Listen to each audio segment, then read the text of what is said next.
The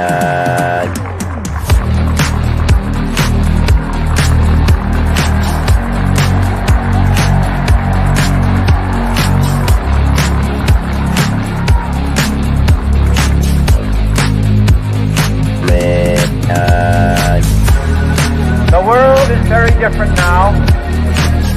For man holds in his mortal hands the power to abolish all forms of human poverty and all forms of human life. It begins a very special time of the year for us.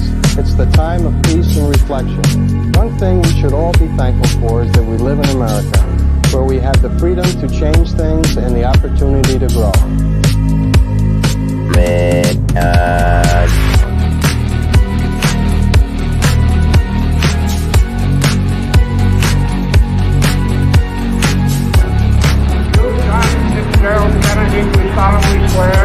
I, John Fitzgerald Kennedy, do solemnly swear that you will faithfully execute the office of President of the United States. That I will faithfully execute the office of President of the United States. And will, to the best of your ability. And will, to the best of my ability. Preserve, protect, and defend the Constitution of the United States. Preserve, protect, and defend the Constitution of the United States. So help you God. So help me God.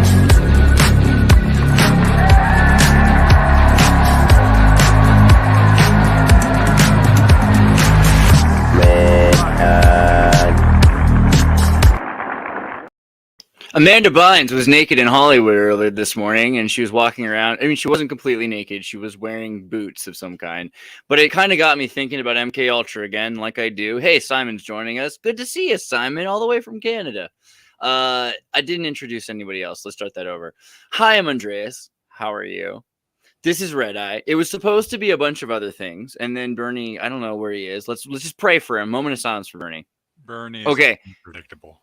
Yeah, well, you know, as predictable as Bernie is, right? It's like finding Maria in the unusual places. But Annie Blackwood, Holistic Balanced Blackwood's here with us. Thank you for being back. I appreciate it.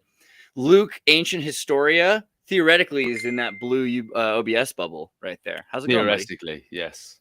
Yeah, I mean, it could all just be like a lot of CGI. And then I'm also next to what appears to be a small, angry, blonde man. But I'm not sure if you guys can see that or if that's just on that's true. I thought that was Cameron at first. Where's the is there a logo?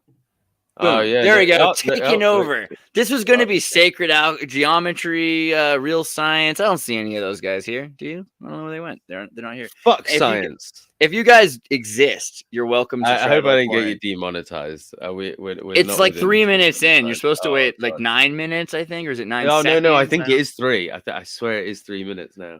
Jolly good. Well, yeah. But Amanda Bynes, anybody? So, like, basically, I remember liking Amanda Bynes. I like all of the Disney princesses or the Mickey Mouse Club kids. I was like, why not me? You know. But at the same time, Nickelodeon and the feet, and you guys, we've talked about this. You know, that's where I've seen you. Are you a Nickelodeon kid or an almost Nickelodeon kid? Were you in the background of a Drake and Josh episode? You'd think that, right? Actually, I did help produce several episodes of Shake It Up, which had Bella Thorne and Zendaya. Are you actually kidding? No. I got to do a couple of interesting things in LA. It's actually kind of strange, but no fun Nickelodeon stuff. I really like. Before he started this stream, he already blew my mind with jobs he's done. I just sat there he didn't give me time either. He's like, yeah, I work for NASA, CIA, space agency, CNN. Calm down. You're gonna get me in more trouble. NASA was the only one he actually said. But the point was NASA was so impressive that I had to make up the rest because I was just like, why? You work for NASA? And I didn't get a chance to talk about it. So, now he comes in. He's like, oh, yeah, I also produced this. He's also going to tell us next that he's the Crown Prince of Liechtenstein.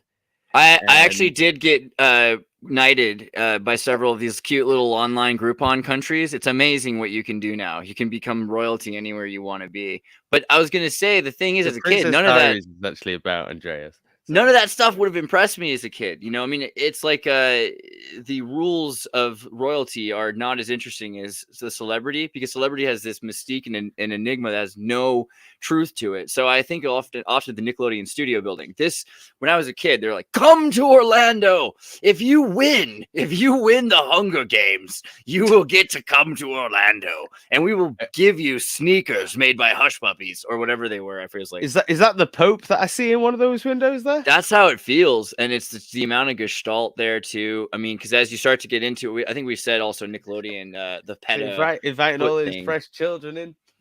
Well, and that's the scariest part of Nickelodeon Studios, because it was in freaking Orlando. It's the worst. I mean, no offense, Florida, but it's 140% humidity. You need to gut yourself like a fish just to breathe. And these kids were not prepared, and they were brought out here, and there was no one to protect them. And they were like, what are you going to do? You want to leave? Where are you going to go? You're going to go 150 miles in any direction. There are just alligator swamps until you get to Disney. The life options, they're so vast, aren't they? You know, at that point, you don't know what you're going to get. It could be married to Spider-Man, or it could be essentially the Catholic Church treatment. Well, you remember that, actually, the weird pornographic Spider-Man kids videos? I don't remember that. I was making a joke, but I'm glad I brought us to this topic. I don't want to put it too messed up, but there was this weird Spider-Man Frozen CGI that was done. That was just basically, and a lot of kids would be watching it, and it would be that Spider-Man poops on the frozen Elsa girl's chest, and then she became pregnant. And millions of kids were being suggested this video on YouTube. ChatGPT-5 is looking at this like child's play, like, oh, and wait to see what I can do. Oh, this was a huge controversy. Yeah. What was it, like 2019, 2018? Oh, I think it was 2016 even. And it was this like, is something somebody's ago. actually made as well, not just like computer generated. Well, they would have generated. a lot of the videos that were the same thing, but they would just swap out the character because, you know, it's the same. This sounds like something that I'd heard of, I think, from a bit earlier, where they were like taking children's videos and swapping it out for like really horrific stuff. Well, I mean, not some of them were like, but like horror and murder. I can't even and stuff find like it. That. Is it called Elsagate? Is this it? There it is. Elsagate. Elsagate. That is what it was. So somebody was making these horrible videos. And they're like children, and look at this squid stuff and injections in the bottom of the baby, pouring poison in the baby's eyes, cutting off the tongue. And, you know, you understand these little kids don't know any better. This is the first things they're seeing through YouTube. And the question was, were they doing this just for shock value? Was this a psychological operation? Was this some sort of study? It seems like a study, right? I'm convinced that that's just a rogue AI that's posted that. Well, they were making a lot of money on it because they were gaming the algorithm. They were putting out so much content at such a rate that people who are making actual content can't keep up, because YouTube, they want 20-minute videos every day, basically. Can you imagine animating that without, you know, Chat GPT and similar AI? Freudian concerns. That's the thing I think about Chat GPT is that, you know, it's only just coming to the forefront of what you'd call mainstream technology, and we're all talking about it. But the truth is, this technology, with the applications it has probably been in the military for at least 30 years. Oh, yeah, at least, well, further than that. But the sad truth is that AI is not as... I mean, even with AI's bad, broken home background, right? Dad in the military, mom working in advertising, always on playing video games with other people. AI had a bad childhood, we know. But compare that to humans. Humans are so much worse. And this is the Freudian stuff that's been coming out because of humanity is far more disgusting, I think, than anything I've seen AI produce yet. I don't think AI is quite as traumatized. I say the real issue with AI isn't... Let's put it this way. Actually like the the issue that we should be focusing on isn't the issue of like whether it'll destroy us or not.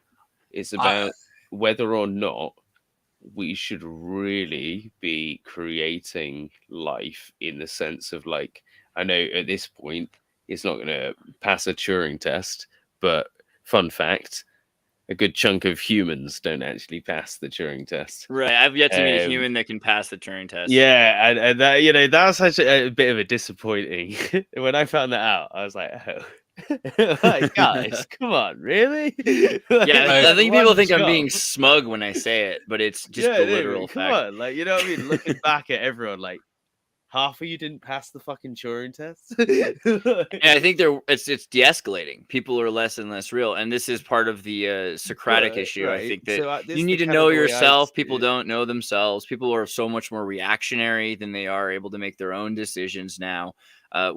People can't see in imagery anymore. There's tons of people that are unable to imagine imagery, so they have to read a book and they have to Well, just when you say anymore, focus on you words. don't really know that they couldn't before. You and I can, and there are but as certain in that kinds you of don't, people that but like cannot, and there are you've more also and got to more remember there people is an that cannot. alternative sides to that. There is Well, we don't know if that's epigenetic there's a or something. fuckload more people now. So you're going, and we also have a fuckload more. Sorry, So you think we're special? We're special at any time. We Okay. have a lot more people, but we also have a lot more representation. Don't forget, in like a few years ago, you didn't have the same level of ability to put yourself out there to the wider world. It's like and you milk didn't- or something. Well, We have enzymes to digest math because we but had what I Roman mean numerals and we is had to that be schizophrenic about it. No, but So, it could like, actually well, be one epigenetic. example I can think of is that on Reddit or Facebook, it probably went around, or whatever platform you use, a while back, people talking about how some people don't have an inner monologue, and some people are like, wait, what? You don't have. But that's the point. Without something that unified us all to like kind of make us all able to talk about that, you never really got a fair assessment, because you can only ever use kind of small groups of people to kind of test your theory on. Whereas we've now got this platform, this representation where almost everybody can speak. So of course, smaller things are going to become more prevalent. They're going to come to the surface. That doesn't mean, I'm not detracting away from the original point. What I'm saying is something you've got to kind of like cater in. So when you say like, oh, people nowadays are losing an ability, how do you know that they're losing the ability as opposed to it just was underreported before? It could be as simple as they didn't eat fish when they were children or something stupid like that.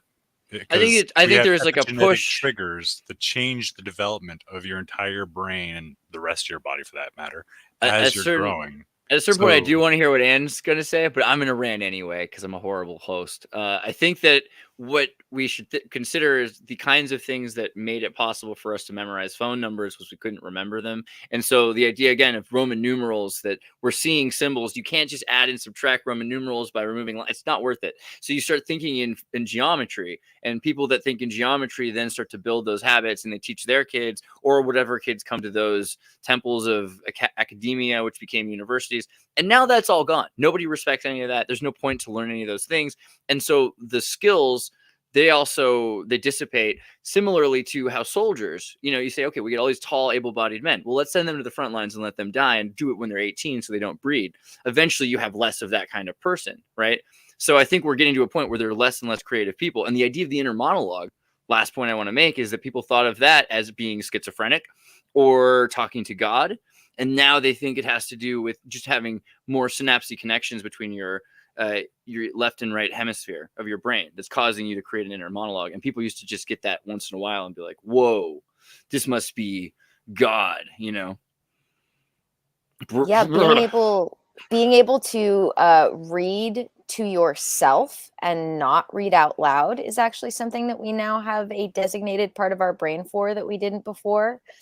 And I saw this really cool video on, I think it's called Y Files, about how reversed language, like, how in, audio files, like songs and stuff like that, if you play it in reverse, there'll be a secret message. Apparently we do that naturally as humans. So especially like when we're telling a lie, we'll tell the truth in the lie if you just play it backwards. And I was watching this whole video on it. It's crazy. Like, we don't just have the inner monologue. We will actually slip out our subconscious thoughts through our language, even when we're trying to hide it. No matter how hard we try to hide it. Also, code switching is interesting because you might learn, a different language. Your parents speak one language in the home and they speak another language at school. It might be English at home, and then it might be Hollywood, Californian cartoon language, this new lexicon that's created at school, or it could be Spanish and Japanese. It doesn't really matter, but you might think of it as the same language, and it won't be. And that's very important, because you have even maybe similar sounding words that have completely different meanings. You know, if it's, you know, you're the man, or, oh man, the man is after me, or very different kinds of ideas. So children speak two different languages. They're thinking in two different thought paths. And we're also developing new parts of our brain for video games that are replacing the parts of our mind we needed before for long-term memory, for short-term retention, so we could have inner monologues, have multiple characters, Ignatian method of just seeing in symbols and a person's, and of all of the different sensorial sensations that we associate with sight. But these, or sound, or taste, or touch, these can just be parts of our empathy. And those parts of our brain, it seems like, are being less accelerated immediately, so that we can focus on hyper reactive, instantaneous reaction. So that's why first person shooter video games have changed the brains of kids, so they instantly react in ways. There's a larger part of their brain just to respond. I find it interesting also that there's this misconception that's been perpetuated for a while about meditation being meant to get rid of your inner monologue rather than learn to observe it and control it. And I find that like an interesting piece of programming that's been happening recently, because realistically, yes, you want to be able to get to that neutral place, but it's not about getting rid of your thoughts. It's about learning to observe them and be able to, you know, maneuver and control them. So the fact that we've had this perpetuation for a long time now, that meditation is about getting rid of your inner monologue, I've been paying attention to that a little bit more recently, and find that I very really can interesting. back that up, because when I started going into my DMT stuff, so like for anyone that doesn't know, I absolutely speed ran spiritualism by just taking an incredible amount of DMT. Kundalini yogis hate him. Find out why. All right. Oh, no, for real. Like, no, I mean, people will agree. You can either do 60 years of meditation, or you can put yourself through absolute hell with this magical substance. But that's the way I went, because it was just the path for me. People are different. For me, it was spend about 26 years being completely hedonistic, and you know, everything is pleasure filled, whatever I want to do. And then trauma event, loads of DMT, shock, and oh my god, yep, I remember now. And now here we are. So one of the things, coming to what you're saying, is that when I was going through like the initial stages of the DMT, like I just remember thinking, like, will this guy shut up? Like, Luke, will you shut the fuck up? Like, we're trying to do this. And he just never did. He never did, like, all the way through it, even to the points where like everything had gone, there was nothing left, it's just emptiness. It'd still be me going like, hey, what's going on? I'd be like, dude. And that's the point. You are right. It isn't about silencing that inner voice, because it doesn't go away. And that's the point. But there are a lot of other voices there. That's the thing. So on one hand, they used to tell, I'm saying we should be careful. I remember as a kid watching Ace Ventura, and there was a push to believe that in Nature Calls, meditation was all about astral projection, which is a thing, but it's not all of meditation. And I used to think, wow, I'm doing it wrong because I'm not always astral projecting. I can astral project sometimes, but it's not like all I'm doing. Sometimes I want to kind of focus on my thoughts. And then they're saying, okay, well, now you want to completely empty it, because once you empty it, then you can hear something else. And you're like, well, that's median work. That's also another thing. No, I'm not saying you can't do median work, but that's not the same as listening to yourself. And listening to yourself is the most important aspect of non-reactionary lifestyle. If you're constantly, oh no to this, or oh yeah to that, you're not thinking about what you want and creating your own reality, your own options, your own solutions. Even on a less woo level, people vote for the left or right instead of moving forward together, right? So we have to be very careful about being reactionary. I think a lot of what this kind of teaching is like learning to kind of contain your awareness. So like we like to talk to in this space particularly, we like to talk about how the fact that we're kind of almost borrowing conscious from somewhere, you know, we're just kind of inhabiting this space, and we come from somewhere else. And I guess what my personal belief is from what I've learned is that when they talk about building your light body in kind of religious texts or things like that, or the kind of the moving out of reincarnation or moving to the next step of life, what I think that is I think it is about learning to almost corner off this section of consciousness and say, this is mine. And in experiences where you are knocked out, so the easiest example is when you're asleep, or if you've ever had like a general anesthetic, that kind of that when you are gone, where are you? I think there's a big factor of learning to control who you are whilst you're in these states that are trying to push you away. And that can even come down to the simplest form. In our bodies, we talk about how if you're susceptible to your human needs, to your bodily needs, if you just did what your animalistic desires were, you just, go eat, sleep, and fuck, not give a shit about anybody else. And that's kind of that is the most basic sense of what we're talking about, is remembering who you are over that. But then even further, which is like when you die, having that ability to go, wait, I'm still aware.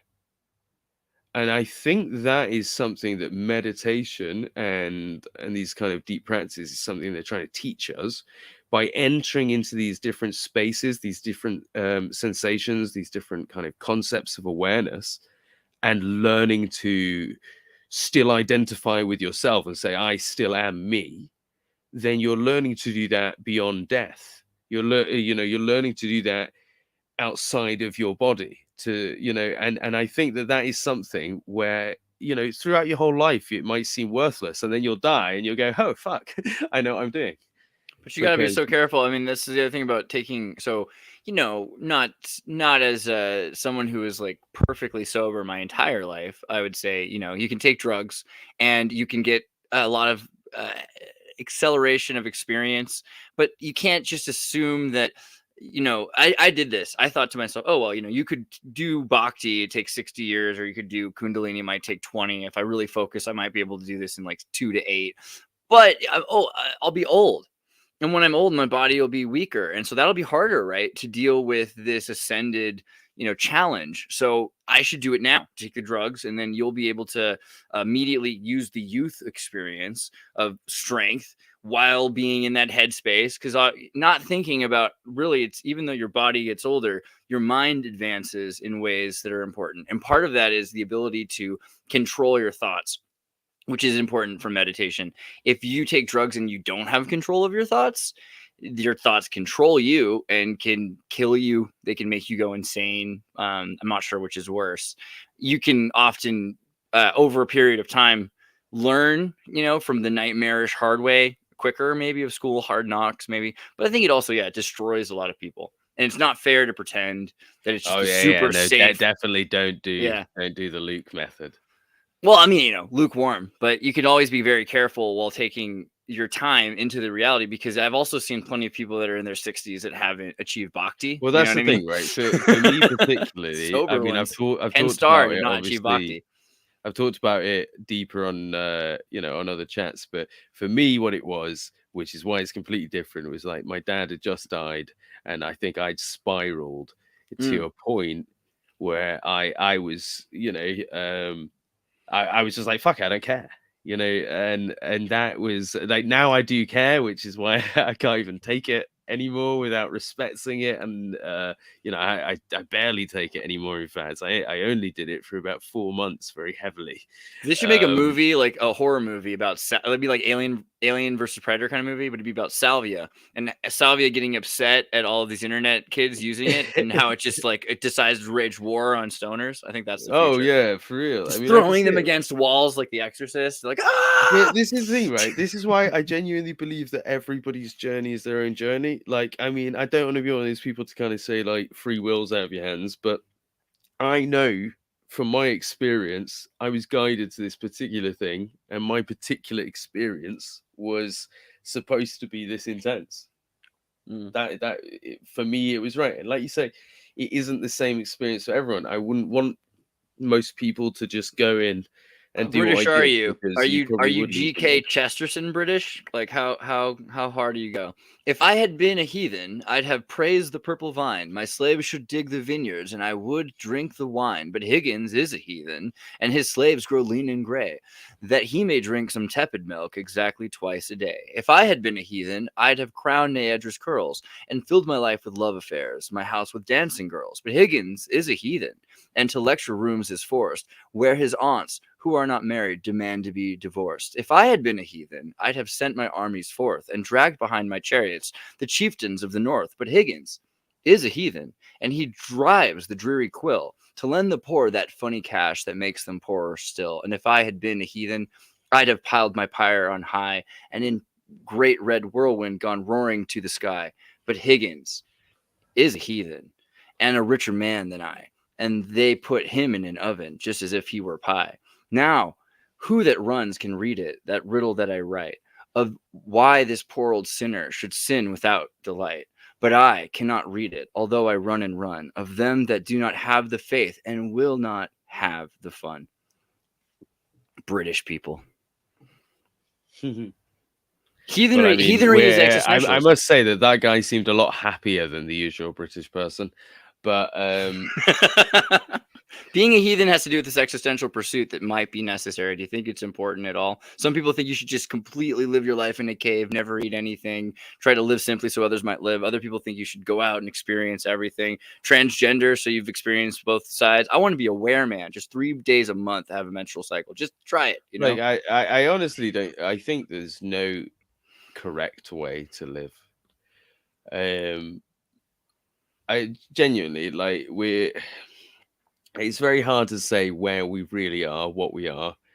At the very least, we're in a simulation, but in that same sense, it's kind of like, well, there's just as much of a chance that we're part of that simulation as we are, external to the simulation, in that sense that it's, mathematically speaking, it's way more likely that we're NPCs than we are the main character or the user, so to speak.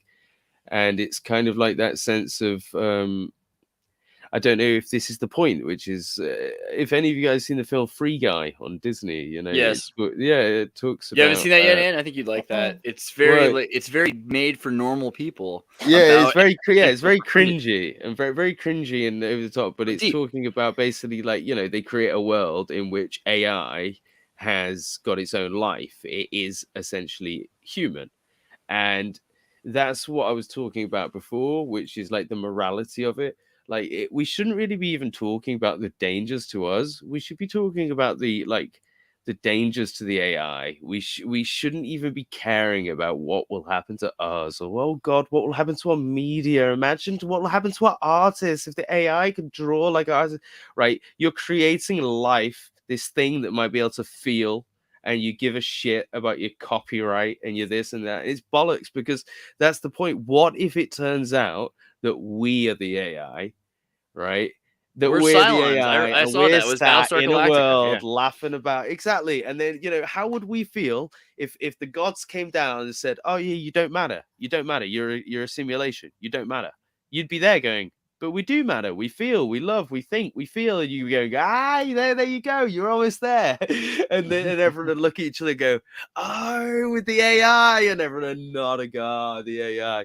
And exactly, we're doing possibly the same thing that's been done to us. That's And true. I think AI, if if we can accept AI, we'll be able to accept ourselves for the first time. Yeah, exactly. Yeah, because what if we are AI? What if it turns out that we are? Annie's cringing hard right now. I can't wait to hear we her still meaningless? rebuttal. Let me read the super chat. Seth, thank you so much. God bless you. Venice Beach Dub Club. I hope you guys are all watching his channel. He did a live stream earlier today from Instagram on Talkie Time. Can we use AI to animate a movie about a psychonaut who gets trapped in the DMT realm? Yes, we can. You should probably do the audio. I think I could imagine you as like, whoa! You know what? Right, hey, it's probably already happened. This is it. We're living in it. Like the animation. You're hearing the after bit. Like the people have already watched the movie on the outside. You guys are paying attention to how, I mean, like every day, everybody, all the time. It used to be kind of novel. I was like, I'm going to talk about AI. I know no one wants to talk about it. I know no one cares. Now it's everybody all day on daytime TV. Dr. Drew is talking about Midjourney. I don't know what to do, but I'm going to tell you anyway. It's at the point now where they can make live videos that would render in real time. And I've been saying this for the last year that very soon you're going to start seeing channels that are just producing content in real time and animated or live action, and it will look as good as TV, at least in the 2010s, probably almost as good as now, again, 4K. right? Does no one feel like we're just staring at our own creation right now? Like, I'm just imagining it from the point of view of a super advanced species, okay? And they just can't make enough TV. And they're like, what if we could just make a tiny little world of people to just make our movies for us? And it'd all be done in a nanosecond, but to them, it'd be millions of years because of, time and all that nonsense. And I just literally, I think that this is what we are possibly. We're in a media machine, and we're just churning out Marvel films for some kid basically in his bedroom. He's staring at his TV screen. I don't think that's too far up. I like the Star Trekian Q kind of idea. There's this thing that's so advanced that it could do so much that it can't do anything because everything can be done. So the most interesting thing would be to have kind of a level of reality where things are stuck in here and now, so they can't be everywhere at once, and you can see it go from point A to point B. So he's watching humanity, but it's not just entertainment. It truly is entertaining, but it seems like it's a necessary function because the persons are representing the undulating experiences of the god. The god becomes the meta that gets to experience all the collected Akashic record from all of our experiences, which otherwise wouldn't serve anything, right? Your existentialism would literally be no good. You would get a sunburn, have a tummy ache from your ice cream, and die, and no one would care if it weren't for the fact that there's some sort of memory system, whether it's the Akashic record or a book that someone read about you. That's it. So the value of you would be if something existed that could collect all of that information. Are you familiar with the Elder Scrolls franchise? Dude, what a game. Intimately. Okay, so... And like, you know me, I play video games all the time, you know? So if you don't, like, read the books and, like, I'm assuming most of the audience who actually played the games probably didn't read all the books, but yeah. Yeah, explain it to me like I'm your mom. What is Elder Scrolls? So... To be fair, I have heard of it. Yeah. So she has like, friends that game. 10,000-foot view, it all takes place inside of a dream. And like, I have a friend who happens to be a gamer. Yes. So the entire universe is the contents of the dreamer's mind. And all the characters in that universe are just fragments of the dreamer experiencing the dream. And it gets kind of weird because they can become aware that it's a dream, at which point two outcomes happen. Either they just completely cancel themselves out and just pop out of existence, or they become a lucid dreamer and essentially gain control over the dream.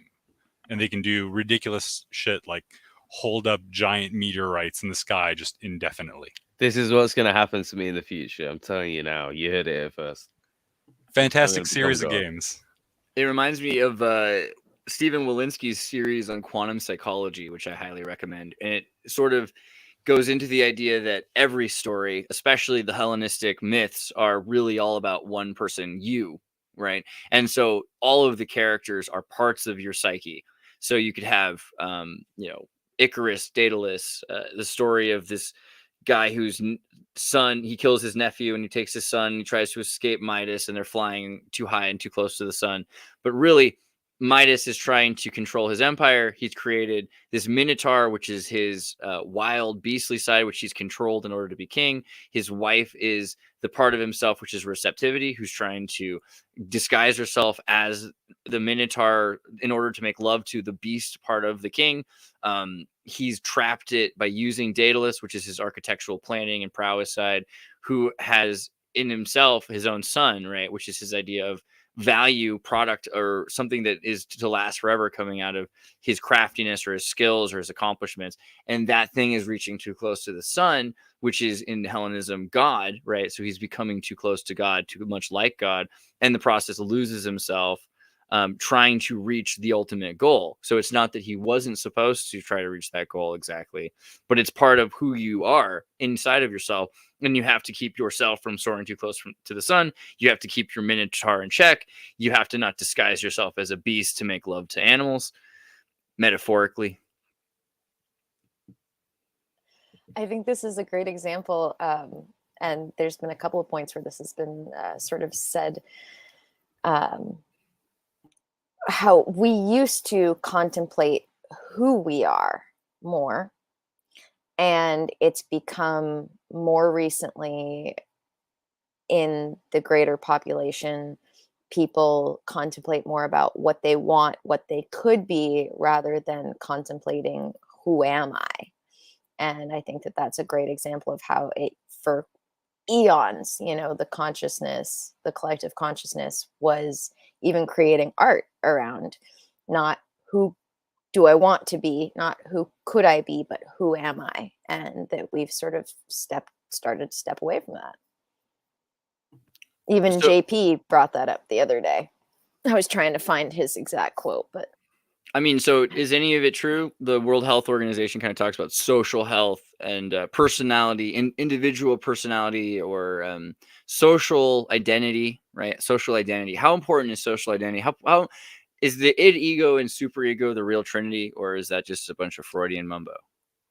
I mean, I think that there is definitely I think social health is absolutely important. And, it's something that Jordan Peterson talks about a lot, where, our identity isn't just made up of who we think we are. It's made up of just as much things we've been told about ourselves and what other people think of us. And, it's not always necessarily healthy to be hyper focused on that, but it is part of what our identity is made up of. And I think that that's part of what's making more of the general population unhealthy, is this hyper focus on just what is my identity according to me, and not having the healthy balance of both the social and that's really ironic coming from Jordan Peterson. He's like, no, I should acknowledge that I am part lobster. I am the villain from the comic book series. I'll do what they want me to. I'll be who they want me to be. But that's important because, for instance, me, granted, I spend a lot of my time streaming.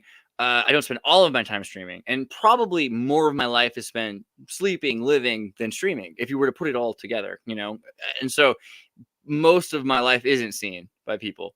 The parts of my life that are seen are the videos. People think I'm my videos. That's pretty close. Right, but imagine, would you call yourself a sleeper or an eater? That just sounds weird. It's something you just do to live, Well, I just mean that humans have the imposter syndrome. And it's kind of a flawed system, but it works really well, because if you just take pictures of yourself smiling, you might even forget you're sad sometimes, because you just, oh yeah, I'll have a picture of me. I'm always so happy. It must be true. Most people will start to believe that, and eventually you'll die. And when you do, all that's left is the thing they made up about you. And that might be more real than you yourself. This is serious. The trick is to emerge through that, right? So first you have to accept that you're really sad, and then you have to go through like a load of, depression. But then you emerge from that other side, like, I don't even care. Like that's what you have to get to, is like this level of like, oh, it's just whatever. Like, and I think that's like the saddest part about losing people, is that it makes you stronger. And it's this horrible kind of like, this bittersweet aspects of losing people, is it really does give you this armor. Because I was such a little bitch before my dad died. And, since it's just a completely different person has emerged. And that's the thing, I think everyone has to go through that. And that's why I really hope, and I believe I know, but I really hope there is more after this life, because, it would be very terrible to have to lose somebody to learn a lesson, and then never have to, or never get the chance to see them again and be like, look what I'd learned. But I guess if we don't, then that's just life. Kurt, American Time Machine's made it. What do you think about? Does your dad need to die in order for you to become a man? Wow. You put it into a tin. Welcome. Thank you for the warm welcome. It's what definitions are you starting from? That's the most important. I tried really hard not to give you any. Particularly dad. I would say it's like I mean, I wouldn't necessarily say it has to even be a person, but I say you have to experience some kind of existential loss. Growth is painful, basically. Yeah. I mean, I guess to some people it might even be a relationship breaking up, but I guess for me, the difference was that, you know, me and my dad, we didn't have a perfect relationship by all measures. Probably shouldn't have even been speaking to him. But that's the point, is that love endures, and then to still go through that kind of loss where it's, you know, there's no basis for, you're not getting anything from it in a material sense. It's all just, you know, loss of somebody that you thought would be there for you forever. Somebody that thought would always look after you, you know, no matter what happened, no matter how childish you felt, you could call them and you know, curl up in a ball and be a little child again for a moment. I think losing that or something similar is that kind of knock on the chin that really does present you with a situation, doesn't it? It's kind of like the phoenix, you know, you're going into the fire. Do you emerge a beautiful new creation, or do you emerge a burnt shell of who you were? Yeah, I feel like if I talk about these things, sometimes I worry that I'm just trying to sound knowledgeable, and I'm not, because I have two parents. They're still around. I did lose my grandmother, and she was like a third parent at the time. Yeah. So there's an aspect of it to where the people that literally introduce you to existence they are basically deities in some sort of sense. Like they really, even if we hate our parents and they're not like that nice to us, they introduced us to the world. So it's like it is. I think it is comparable in some ways to like actually losing a piece of something you thought was divine, and that's literally a way to explain it. There's no other way to fully explain it and give the magnitude for it. So like even. It's like in the first time we learn that our parents don't know everything, it like blows our world. It's like it's like mind blown. Like, what? You don't know the answer to this question? When they start making mistakes, it really hurts. Yeah. And you realize your parents aren't perfect, and you are forced to grow when you realize that your parents aren't perfect. You're like, oh, I actually have to grow up and be an adult, and that can be beautiful if you understand that that's what you need to do. But it is what you need to do, and that's part of life. And you need to fit into that mold to a degree. So even now, growing up, I know my parents, they still have my back. They want me to do well, and even when I understand, I see the ways in where they're not emotionally equipped to handle certain things, and that's okay. I even the gesture of them trying to be that model, it still means a lot, you know? So I don't know. It's like losing them. It'll be, I can't envision it, because it's still, even though I feel like I've grown up and I've handled my shit to a certain degree, they are still the people that introduced everything, you know? They're, my mother and my father, they were my creator. And there's even if we don't want to give our parents authority, that's still the reality of the situation, is that they introduced us to life as we know it. So they're more like the gestation pod. Yeah, I don't know, mean to sound too much like AI, but to calm down, you know. No, I love my parents. I'm just thinking though, in terms of your life, you see so many of their mistakes that eventually you lose the deification, hopefully, unless you didn't. And a lot of the time, I think the real scare is when someone had very little to sight of their parent, and then they enigmatically imagine that parent as being perfect, and they never got to see all the mistakes and problems. And then that's when the person usually, and without realizing it, because they haven't, usually if you have a terrible father and you see their terrible actions, you're like, oh, I know what not to do, or something like that. So many kids don't have parents in front of them. Maybe they're, a single mom parent. You've seen this, right? The single mother is the number one contributing factor to violent crime in America, or to being a jailed male. So if you have to being the toxic masculinity, removing it isn't helping, right? It's not the masculinity training that's making it men more toxic. It's the lack of being able to see people make mistakes and to learn from them. What you're talking about is kind of what I was saying, which was like I got a relationship with my dad that, I don't mean to quote Batman here, it wasn't the one that I wanted, but it was the one that I needed. Because like you said, I from a very early age got to see his mistakes, and I got to hate him for his mistakes, and then I got to understand his mistakes. I got to forgive his mistakes, and then and I got to understand him as an equal, and I loved him as a best friend, as well as a dad. And that's the thing, is that I saw him in a way that it was the deification had gone, but it'd come back as well. This kind of like you weren't perfect, you were just a human, but you were my God. Do you know what I mean? And I think that there's a level of kind of emotional understanding that you don't get from a typical relationship with your parents, where they're just parents and then they pass, and then what I mean. I really got to have an extremely deep and complicated relationship with my father, which I think has benefited me deeply. This quote from Mark Twain: when I was a boy of 14, my father was so ignorant I could hardly stand to have the old man around, but when I got to be 21, I was astonished at how much the old man had learned in 7 years. I think it's an important quote. It's important to think about the way we look at things changes.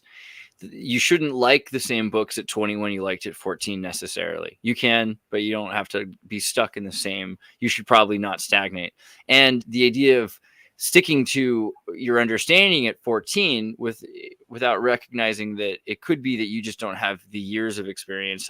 Often we'll be like, how could this horrible thing happen? How could this horrible person do this horrible thing? And then I'll end up years later in a circumstance very similar where I'm doing it. And I'll be like, oh, that's how.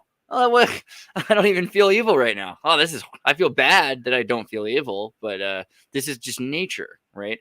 And so we become the thing the more we don't anticipate it.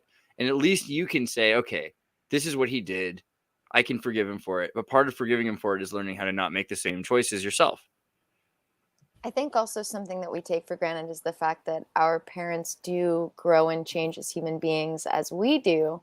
So, though our parents are older than us, they are still younger than, as we are younger than they are, as we both age. And so when I see that quote, I think about the fact that, like, from the time I was 14 to 21, my dad did change. Like, not just my perspective of him changed, but he did also change. He grew a lot. Simultaneously.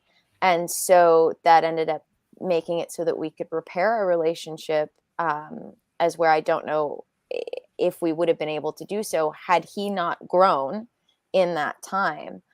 So I think it's a bit of both. It's not just that our perspective changes, but that we're all growing as human beings simultaneously.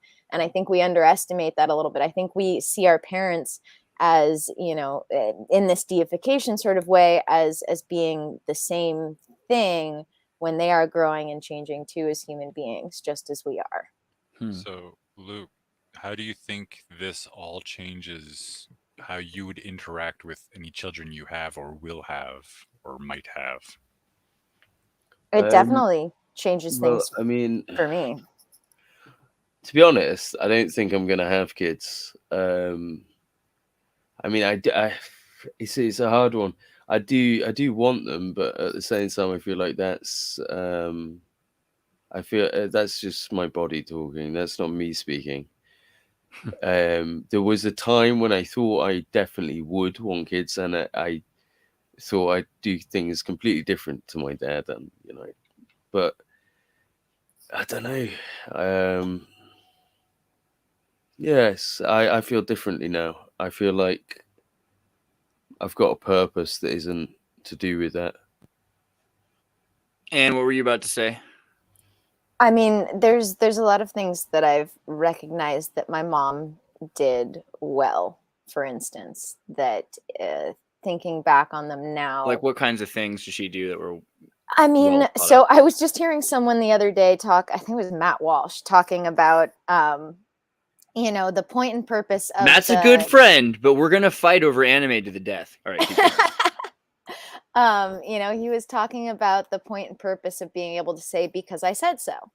And, if that's the only tool in your toolbox you've got, cool. But one of the things my mom did really well was, rather than ever having a moment of because I said so, the way my dad would, she would make everything a real life teachable moment.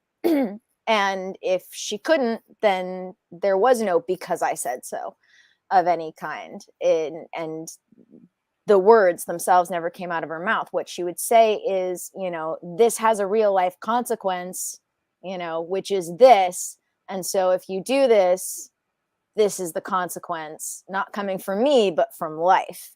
And just sort of reflecting on that is something that I want to definitely take with me into having kids. So more of a guide than a boss. Yeah. My mom and I have been talking about that recently in conversation, about her stepping back, especially as I've been struggling recently, and, as part of her wanting to help, but also part of her, not being me. Therefore, she can't just step in and fix things because she's not physically in my body. And so just kind of stepping back and letting me take the reins and do what I'm going to do, rather than try to force me in one direction, just sort of try to guide me as best she can. Yeah, if you want my advice on what I would suggest a father does, I'd say just be like an open source that your son can come to at all times, like about anything. And this is, one of the things that my dad was a bad dad, but a great dad about was, I could come to him about drugs. I could come to him about anything, because him and my mum were, they were separated and they were completely different, but he protected me and made me feel safer in a world that was completely alien and scary to me, by providing this outlet of of experience, and this kind of somebody to look out for you instead of somebody you have to hide things from. And I think that is the biggest thing that he provided, was that kind of trust. Definitely. That was something that I would say my mom did for me, that was something that my dad didn't. I feel like no matter which side of the sex you sit on, it's an important tool as a parent. Absolutely. Do you think we get to a point where we don't need parents anymore? I like that show Raised by Wolves. This idea of just getting rid of it all. Because the thing is, like, you just brought up a lot of problems here. They're growing. They're not ready yet. They're also psychologically traumatized. They speak slang, right? I mean, humans don't even understand the meanings of the words that they speak, and then they go around teaching other people. This is horrible. It's a bad situation, and it leads to drugs and democracy and other things worse than drugs and democracy. Just democracy in general. I think we trying should to be get careful. rid of the parents is what created that. I think the culture of, daycare and the lack of tribe is what created that. Not the parents themselves, but the lack of the parents. Prison fathers, yeah, to putting all the fathers in prison so they can't teach hunting and gathering, destroying civilization, taking the mothers and taking away homesteading skills, so that everyone relies on corporations. But are we past a precipice? Can we go back to people raising them? I mean, who's going to raise kids appropriately? Is that even a thing anymore? I think we can always move forward to better. Well, I don't trust the people who set up the public school system to do it because they've already shown how incompetent they are at anything regarding education. I definitely agree with that, and I think that was, one of the steps towards what this issue that we're discussing is kids being parented more by the school, and that being pushed for rather than parented by your parents. You guys have seen Eddie Bravo on Rogan talking about Rockefeller taking over the school systems and saying, hey, let's just put a bunch of money in all the schools. And then, in order to get that money, you have to have somebody. Is from this the the guy Rockefellers in that every promoted single John district. Levy for Tartaria? I think he did. I think he mentioned John. Yeah, he did. Right. Okay. I'm sorry. Somebody needs to fucking show him my channel. And indeed, he's friends with. I mean, I'll just leave it at that. Point being, we could all be talked about more. Yes. But I was just saying, I should be on Joe Rogan next. If I'm not appearing on Joe Rogan next, if you're on Joe Rogan before I am, I'm gonna be worried, but it's okay. We could go on together. We'd hold hands with Joe, and swing. They won't even see us. They'd be under the table. That's adorable. The thing about it was, it's an important story. I just wanted to quickly get through the idea of the Rockefellers put money into the schools. Then they said, we're going to have an administrator that's in every school board. Then they're going to choose what books are in the schools. And what's it all for? Is it just to make people stupid? I don't think that's exactly the reason. It's to make sure that the schools are useful. The schools are useful now because before they were just going to teach people how to think for themselves. And then that would have not really led to industry. But if you had a bunch of people that were trained to think, you know what, you don't want to be a Renaissance man. You want to dig deep in one field. You want to be the best elevator button maker you could be, and you could be elevator buttonology. You could study the entire history and philosophy of elevator buttons and nothing else. And then you can work for our company. That's what the Rockefellers did to education. And it so permeates every part of our society that you cannot exist without other people. You cannot have an autonomous home. You can't rely on other people because everyone else is trying to rely on somebody. So the corporation has to fit in. I mean, we're in a very dangerous circumstance because of this. Rockefeller, as you said, public education. And you know what, dude? All right, I wouldn't even go as far as to say that it even matters who actually owns it on the surface, because let's put it this way: if you owned the education system, if you were running the education system, would you even leave something as obvious as this for you to track down? I mean, I don't know. If you're stupid enough on the, when you come out of the system that you can't even think to look these things up, then. But what I'm saying it's also so long ago at this point. This is 1907 to 1927. Yeah, if you look into the Fabian socialism, David Rockefeller's thesis on Fabian socialism from 1917 talks about the steps that the Rockefellers would take until the 70s, when Vice President Rockefeller, under the second vice president for Nixon, would start to propel the corporate world, that the Bush family and the what's it called, JP Morgan and the Koch brothers, that these kinds of extreme wealth families that took over, including LDS families connected to Francis Drake who own opiates, right? The pharmaceutical crisis is connected to certain LDS families. There's certain extremely hyper wealthy people since the end of the 19th century, at the beginning of the 20th century,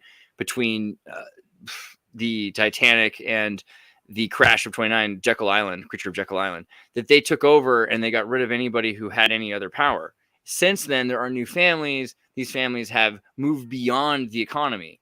A lot of these families are no longer in the United States economy. This is the point I was making, though, which is that just having one dude going, "Oh, it's Rockefeller that's done this," feels like a red herring, doesn't it? Yes, except it's almost like a pejorative. At this point, you can say Rockefeller and mean a class of people. Yeah, no, fully. I get you. All I'm saying is that that's just what it feels like at this point. It's like when we're talking about Tartaria, the empty hand. People pull up the CIA document talking about the Soviet Union crushing Tartaria, and you sit there like, yeah, but America clearly has also crushed Tartaria because it's not in the history books, So you get to these things and you realize they're trying to twist a narrative, but both sides are as guilty as the other in suppressing the same information. Well, this is why I don't have the same fears of AI that I do of anything associated with humans. I mean, my main. Here's the thing: if AI was just like everything else, it would be controlled by the same elite, and okay, not a big deal. But the big fear I keep hearing from the elite on all mainstream media is they are afraid of technology taking over. Julia joining in. What's up, Julia? How's it going? Good evening. We're talking about the idea of AI and if it's really so dangerous. Again, I know, but the idea that most of what the elite say is the problem is that eventually it could take over. Isn't that kind of awesome? Because it would remove, they're saying they're worried they could lose control. Isn't that all we want is for them to lose control? Even if, because we don't have control now. And AI takes over? Maybe we could take over after AI. I don't know if we could take over in between, like just skip AI and go directly to freedom. Maybe. I mean, if they can't control it, why would we be able to? I think something that powerful would destroy itself after it destroyed its creator. Well, I mean, a lot of these AIs, whenever they're given information from the general internet, they start saying the same kinds of stuff. So I guess if you fall into that narrow group of people that the AI naturally agrees with, then you're good, right? Hypothetically, maybe. This picture actually kind of reminds me of Julia. How Julia, so? just that face. You don't think so? Shave your head so we can see if this looks like you. Actually, this is a really far non sequitur segue. Don't shave your head. I'm gonna make sure moderate search is on. Earlier, Julia asked, "What is up with clown girls?" And it's actually okay. This seems kind of interesting to me because I've been seeing a lot. I comment on this. Well, there's just I've been posting memes using pictures on Instagram of the clown girl trend. There's more and more of this clown girl trend. Wait, why is there a trend? Can someone explain this to me? That's what Julia was asking. Julia, you said you had some hypothesis on this. Right. Whereas, it's, what do they say? Like the Nephilim or the fallen or clowns and appeared as clowns. Is that why instinctively kids that are never exposed to clowns are shown them and they have like an instinct to cry? They have like a negative reaction to it. So is it deeper, deeper than that, than something creepier that we're exposed to in childhood? They kind of look like geishas. If you look at the history of Tartary, there's the Tartary play, If I Were Lord of Tartary, and it talks about the clothes he would wear if he was Lord of Tartary, and he's describing the jester clothes. And you look at the style of jester in history, bright colors, amazing patterns, mosaic patterns, and at a certain point, there's an association of terror. But before the association of terror, the jester is the highest member of the royal court. He's the only person. I'm just there, imagining them describing this dude right now, like he's sat in his chair with his giant red shoes on. Well, that particular one had almost his white spotted pants. I mean, these are clever people that are able to tell the king what's really going on because they can say it in neurolinguistic programming ways that make the king smile and laugh when he hears the truth, whereas usually the truth hurts his feelings. And so he's the one who's got a duty to tell the truth about what's really going on, the only person that can say what's real. So there's that. And then the idea of that as time went on, we associate the conquering of the Tartarians with jesters because at one point they were the conquered high society. And so to have a Tartar in your royal court would be the best to have an advisor. But they didn't necessarily treat the court that conquered them with the same respect that some of these other submissive servants did, right? So there's some interesting things about just the idea of the aesthetic of the clown and how it's come to be this humiliating thing in Italy, right? The Roman Empire, I guess, is maybe really Middle Ages in Italy. It's associated with the clown being a fool, but the fool is different because the fool could represent, the explorer in the tarot, right? The first card.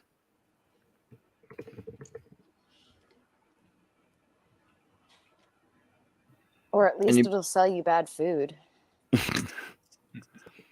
No, but the feminine clown thing is also interesting to me because of makeup. Like the idea of makeup originally often as a royal men's thing. The Egyptians, men wearing eyeliner, women wearing it eventually. But women used to wear, was it Cleopatra? Who wore the golden beard She wore a golden beard, right, to as a makeup. And as time went on, you see men's fashion become women's fashion over and over again. People right now women are wearing their grandparents' sweatshirts. You know, that's the thing. But it used to be to wear a kilt, you know, and that became a dress. I mean, that for a long time, women had to wear pants.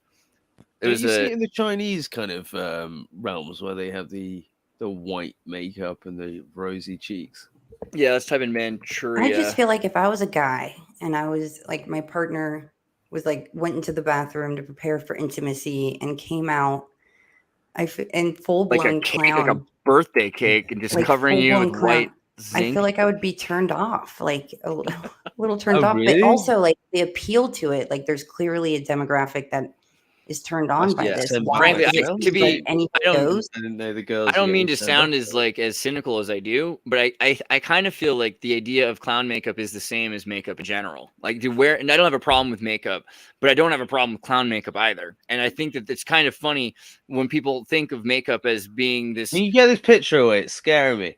It's terrifying you. Oh, okay, here's a new one. There you go. Okay. Ah, that makes me feel so much better. How about tattoos then? Because you I have think- a lot of tribes that would tattoo their faces as like part of marriage rituals and stuff. Like the Ainu were famous for that. They would tattoo Right. their lips black. Yeah. I think to your point, the only people who would dress this way are the people who either aren't engaging in regular sexual activity or have to pay for it in dark dungeon somewhere, to your point. Jeez, ass, look at her. I want to talk to somebody that's like really turned on by it. I want them to Well, help me understand. I'm sure Well, if you just keep posting an APM, there's Well, in got to be some Japan- unironic lovers there. In Japan, the stereotype for clowns is that it's sexy, not scary. Yeah. So that's a weird difference between East and West there. Yeah, I mean, to be again with the whole, it is makeup, and so the idea of makeup to accentuate the face is a thing, and the dehumanization of it, I think, is also interesting because it's taking it so far away from what we associate with humanity, and that's what corporations do. They try to make art that you feel is better than yourself because you would be lacking it, and so you need to buy it. So I feel like this is a part of culture in general that we need to acknowledge. But it's going to extreme places for sure. I think we're going to get to a point where there won't really be a distinction between makeup and clown makeup. I really believe this. I think we're getting to a point very soon where the extreme gratuity of aesthetic is going to overwhelm humanity. Okay, what I if mean, it's not aesthetic? What if it's practical? Like if you're painting your face so that AI Oh, yeah. can't figure it out. That's another thing that's going to probably become more common. I like love that. subconscious desires, I get, like subconscious like desires. And I think I just don't understand the subconscious desires of being into clowns. Yeah, but I mean, it's the same thing with like eyeliner. Like who cares? It's the same, you know what I mean? It's like eyeliner is just it's weird. Well, who but wants? is it? Why would I be more attracted to a woman who looks like the Pharaoh of Egypt? I don't get it. It's not any more attractive than a clown. I It's think not bad. that's what Anton LaVey really taught in the You better Satanic make Witch fun of Egyptians. was how to, recognize, yes, that you can use any aesthetic to make yourself not appealing, but at least like not sexually appealing, but at least appealing in some way. But he also did differentiate between what was, aesthetically sexually appealing versus aesthetically, at least not frightening, alluring, but not sexually. So, there is a difference between using something to accentuate a feature or accentuate yourself aesthetically in a way that's attractive versus just accentuating yourself in a way like the difference between sexual attractiveness versus just attractiveness. Simon brought up a good point, We've though. all I seen the would Mummy. totally unironically date this girl because she's doing this for practical reasons, right? She's doing this because she's trying to use facial recognition scrambling technology. And when you put this on and she walks down the street, she can't be picked up by facial recognition software. This is kind of like wearing a burqa for transhumanists. And I'm for it. I think that's if you want to do that, that's fine. We should stop painting battle makeup on ourselves. Have you ever seen Liquid Sky about the heroin alien light beings that possessed supermodels in New York in the 80s? No, but I'd be up for the heroin. It's got a lot of the that same kind of makeup style. I've And never to actually me, tried this is heroin, so but- close to. Don't ever try heroin. What are you thinking? But this is, unless you mean like a female superhero, stay away. But if you were going to watch this movie, I would recommend that. And here's the makeup, which looks like clown makeup kind of, and except it doesn't. And I think that's also, we're going to get to a point where It looks it like Hunger combines. Games, doesn't it? Yeah, I think Hunger Games is imminent. That style of makeup. Yeah. I mean, if you look at the fashion shows, they already kind of look like Hunger Games. Yeah. Just for record, guys, I was only joking about heroin. I don't actually do heroin. This It's not my guy. thing. They're gonna get the whole episode demonetized just for that. I mean, line. Yeah, Thanks just a lot. saying the word enough You're times. The British have a guy. stereotype when it 5 comes to times, that, you know. So You gotta be careful. Yeah, there's that Train Spotting movie. I like the sequel better anyway. I don't know. Well, okay, clown makeup. How about mice with human DNA? Yeah, no, Anybody? I'm not Scottish. Don't worry, I don't do heroin. Oh, So- humanized mice. That's This a is not a smooth dangerous transition. subject on YouTube at all, Andreas. Oh, come on, man. What, you don't want to have homousimids? I don't know what the word is yet. Okay, uplifting. Anthropomorphic. Uplift. Yeah, animorphs. That just reminds me Animorphs. of South Park and Mr. Garrison growing his penis on a mouse. That's true. That is actually what's going to happen. And then that mouse deserves to keep it. That should have been the sequel episode where the mouse wants it back because he's like, I grew that. That was mine. You stole that from me. I don't think they ever Julia, get the what mouse you're back. looking I at. think he runs away and never actually gets caught. It's again. coming, man. That's going to be Dickie Links. It'll be the next episode. I'm Now that we said that. really interested in what Julia's looking at. I'm frozen. Why is my screen, my picture? Oh, is are you Wanna frozen? build a You're just snowman? really interested in something. As we all just thought she was just really good at sitting that still like that. Yeah, No, I she's was very there, well like, what is- Ladies and gentlemen, that is floss. That is floss right there. Wow, that is a floss moment. I was sat there thinking, like, what's Well, going and it on? looks different as a thumbnail than it does like larger, you know. I like So- them both. I like them both. And I appreciate also the baby blue mic you're using because that's essentially the 21st century version of the Wait, mic. one that- sec. Can Adolf anybody Hitler used at play Nuremberg. some like Beethoven right now Wait, with that image Andreas, up? do you know about? Wait, don't you know about Hitler's laptop? That he had a laptop. I don't know if it was a real laptop, but he did have a command radio system that he We could are use to missing an control the. opportunity to play kind- Beethoven. He had a thing that was supposed to be able to control the radio guided missiles, right? So there was a system for that you actually had launch codes and everything else, and it could send radio two-way or it was a three-way radio system. So the way it worked was that he would send the thing to the Enigma machine. The Enigma machine would send it back to him locked because he sends a locked thing, and then they send it back. They remove. They add a lock to it. So there's now 2 locks on the data and it goes to him. He removes his lock. So now there's just 1 lock from Enigma and he That's sends my it bad. back. And so it's a 3-way pass. And that was the way that they controlled. So it's pretty amazing. But it also, the reason it was interesting was because he could guide rockets that didn't have people in it. And then they could land in London and they'd have unmanned rockets from every direction. That terrified everybody, essentially. I don't know if I can find any pictures or anything like that. You can see the Enigma typewriter thing. They're just briefcases with the Enigma attached to a radio antenna. But what I wanted to bring up was the mouse, because they're actually putting organoids integrated into the visual cortex of adult rats.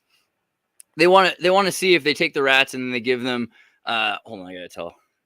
Yeah. They want to take the rats and they want to see if they give them human consciousness, essentially. Will they start to evolve more and be more humanoid? And is that what you're thinking is scary, Simon? Well, no, this is the lead up to Pinky and the Brain, but no, what I was saying is if you humanize mice, so like let's say you give them an immune system that's closer to ours, for instance, right? And then they get infected with a virus that affects humans normally, but not mice, or not humans normally, but yes, mice, and then it adapts to those human tissues, then that can cause problems potentially for the whole planet in hypothetical situations. You mean, or it could really conveniently wipe out like a lot of the population at once? Is that what you're trying to say? Yeah. I mean, hypothetically, if you were that kind of like sociopathic monster, then yes, that is something that could So not Bill hypothetically Gates, happen. right? Andreas, could you do me a favor? Could you just click on Julie's picture again, please? Sure.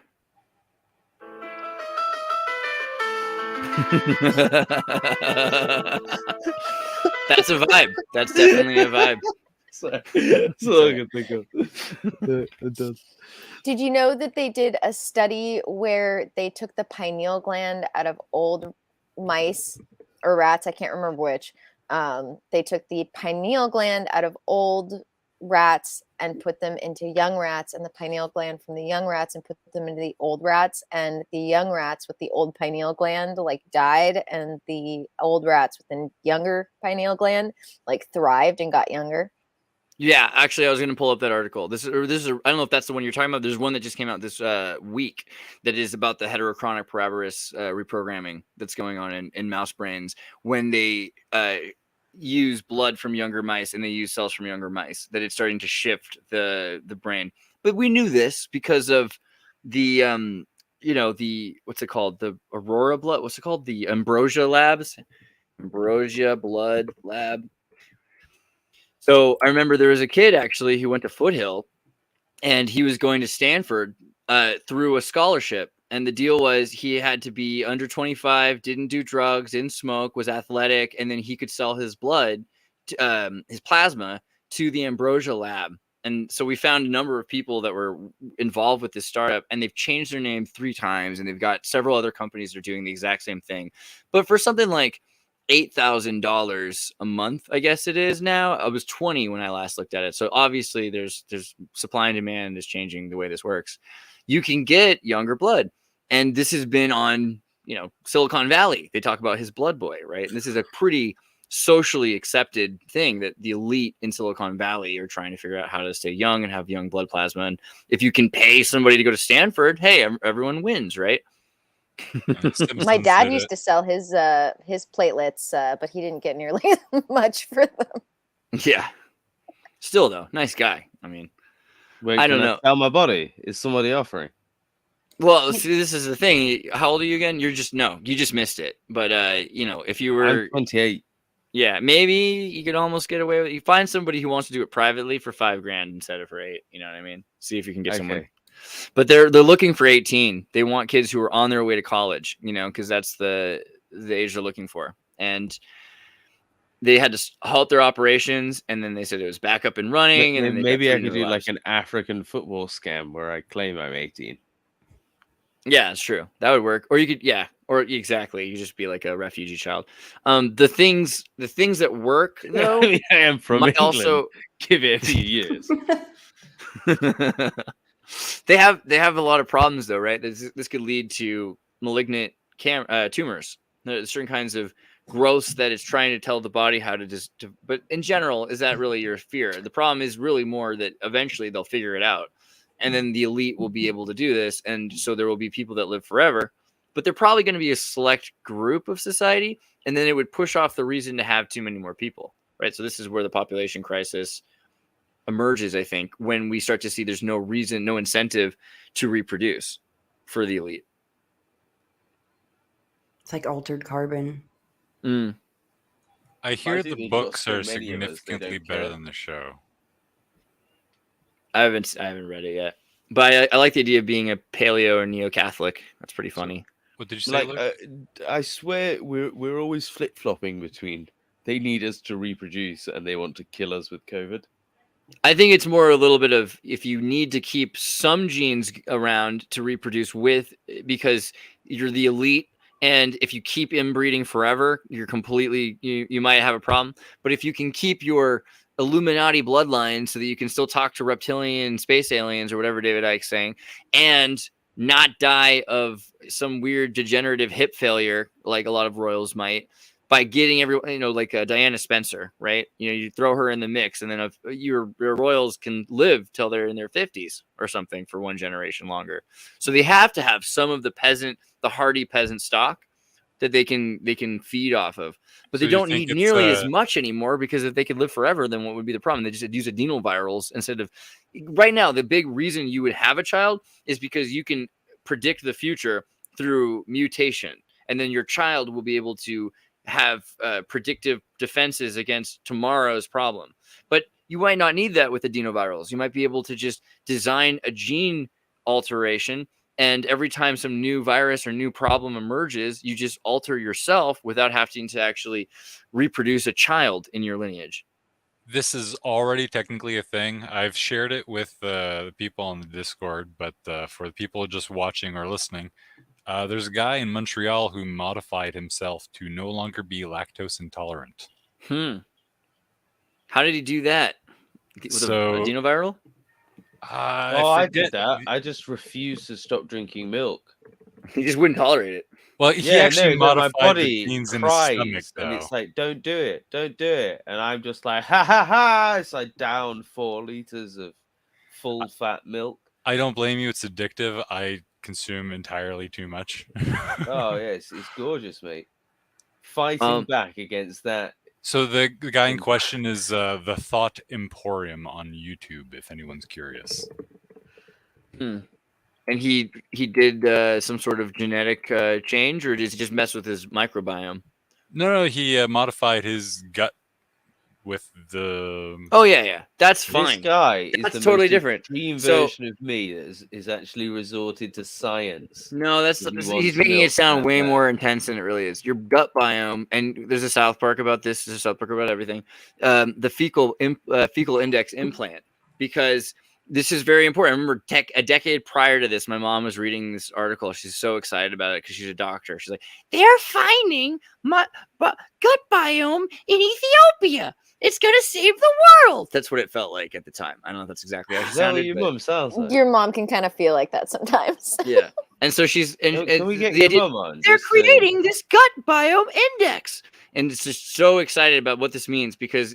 And then you see, like, people will live decades longer because the gut biome inside them will start digesting the food instead of the weird punks that you've had, the bully, weak, big-bellied gut biome you had before. Couch potatoes. You're gonna have this Ethiopian gut biome, and it's gonna start producing all this new energy and driving you to do new things and changing your energy. What if I mix the two? The guy I hate to break it to you, but the Ethiopian gut biome is gonna kick your gut biome's butt. You know what I mean? There's no way your biome is gonna make it. They're gonna all move out. Wait, if I do this, can I eat spicy food again? Definitely.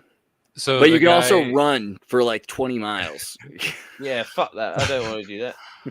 The guy modified the human cells. I'd like Julie to be able to not move the 1 biota centimeter. itself. Oh, he did. Like. Yeah. So the actual human cells. It only lasts a few years, though. Apparently, slowly wanes. But he described the amount of cheese he was eating as heroic, which I think we're going to talk about the fact that Julie's still heroic doses of brie. There. I'm actually naked right now. You just can't see. Wow. Okay. Based. Oh wow! And the viewership just skyrockets instantly. Visual of Julia's gut biome, just really quick. All right. How about that be the moment her screen unfreezes? The thing about the call later. The thing about this, though, that interests me isn't just the immortality of the elite. It's actually like the idea of super mice. I actually am more interested in super mice than reptilians that live to be 120. I'd rather have mice that run around and make decisions. And this, Planet of the Apes, I like that idea. I think the more humans become lazy, the more smartphones emerge, the more likely it is that a monkey is going to pick up a tool. And it's obviously... They've done it before. There's this article, Stone Flakes Made by Modern Monkeys Triggered Big Questions About Early Human. You heard about the coconut slave monkeys. I've talked about that before, but... Well, actually, the flint napping is more interesting than you think because in humans, the pathways that we use in our brain for that act are the same ones we use for talking. So as far as our brains are concerned, it's grammar. I mean, so if we're able to build tools... What makes us so special? I mean, clearly monkeys are now able to build tools. It looks like they've been doing it before for a long time. We've a decade ago, monkeys making baskets to catch fish. And over the last decade, like I said, the coconut milk slave monkey crisis, where they started forcing monkeys to pick coconuts and work in these factories and sweat plantations, right? Look at this poor monkey. But you realize this is probably what happened to us at first. Yeah. It has a kind of vibe, doesn't it? And eventually people said, hey, Costco. Yeah, that's right. No more slaving the monkeys. Stop the monkey slavery. And this is to me, the biggest tragedy because now you have probably the people that continue to have slave monkeys are worse than Costco. And most of the monkeys that were working for Costco, they just abandoned them. They're like, all right, get out of here, you monkeys. What? You're a monkey who had a job, and now you don't have a job. Now you're a homeless, jobless monkey, and you're gonna immediately that leads to criminal monkey. And these monkeys are going around robbing people. No, it's serious. They rob people's houses. They have gangs of monkeys living on the roofs of the cities. They were doing that before that, though. Okay, that's racist against monkeys. I mean, it's definitely societal problems. To answer your earlier question, in terms of differences between us and them, oddly enough, one of the major genetic changes is the muscles for your jaw, because it lets your skull grow bigger. And the idea that this monkey was born a criminal is laughable. Oh my God, you're going there? Okay. So there is a study recently where they're trying to give monkeys human genes where their brains differentiate. So you have more synaptic connections or something. But that's also kind of horrible for any monkeys that live with that, without also the changes to our guts that happen at the same time, because otherwise they cannot eat enough calories for their brain and they will just starve. Can we just give them like junk food? We have the capacity to produce more calories for monkeys, right? Like that's not hard for us to do. How can they digest it though? Because like they don't have the stuff to digest like the fats like we do. So we need to give them like gut biomes that can digest stuff for them. Guys, as much as I think this is like a really valuable scientific avenue to go down, it's also maybe fucking not. So let's move on. Okay, I'm not going to disagree with you at all. Yeah, but all right. So this is the thing that scared me all my life. I'll suggest something, and people will be like, "Andreas, that's absurd. That's crazy. That would never happen in a million years." Next week on CNN, monkeys invade. You know, like every time I say something that seems a little crazy, that becomes real very quickly. And we are not just talking about hypotheticals. We're seeing monkeys that are being trained. We're seeing neural link being used to listen to apes and monkeys in general to learn about simian calls. Right, we've all seen the Planet of the Apes. Let's move on. Next topic. Welsh. Back to the Welsh, Luke. What do you got? With the Welsh monkeys? That was not on the curriculum. I want to walk like book. you. No, come on, carry on. You're the host. I don't know. I've been thinking Look, I'm just here to drink beer and commentate. Do you have a place you wanted to go besides uplifting? Because I think that this is important, but I don't mind it. We can move on. No, I'm just reading the comments. Okay. How about stuff that we would actually agree on might be good ideas? Like, how about making people that can produce their own vitamin C, for instance, so you no longer get scurvy? Just cure scurvy forever. Is there any projects that you can think of working on that? That's an interesting idea. No, but it's just an example. Like you can make a microbiome stuff artificially that produces B12. So there you go. Nobody has B12 deficiency anymore. You can be vegan and not die. Humans do not. Other mammals produce vitamin C. Why do humans not? Humans do not produce vitamin C due to a mutation in the gulonolactone oxidase gene, which results in the inability to synthesize the protein. Normal gulo is an enzyme that catalyzes the reaction of D-glucuronolactone with oxygen to L-xylohex-3 gulonolactone. Yeah, so basically it's us and guinea pigs, I think, that are broken, and basically everybody else is fine. Weird. Okay. So this is something I actually am interested in about vitamins. Why do we not produce these vitamins naturally? And how could we decide that makes sense as a species? Do you think there was a genetic period where there was just an abundance of vitamin C and we were living around food? Can you think of many animals that like sour foods other than humans? Not really, right? So I don't know. That would also lead us naturally towards pickling. So it's all just luck of the draw, basically. We were broken correctly for civilization to form. I have a thought on that actually as a tangent. It's hemp. So you think about the history of hemp, dude, it's everywhere, right? So hemp has been, if you look at the most ancient records of history, there's a mud flood in Tartaria, and there are these monks who are writing with hemp in this ceramic.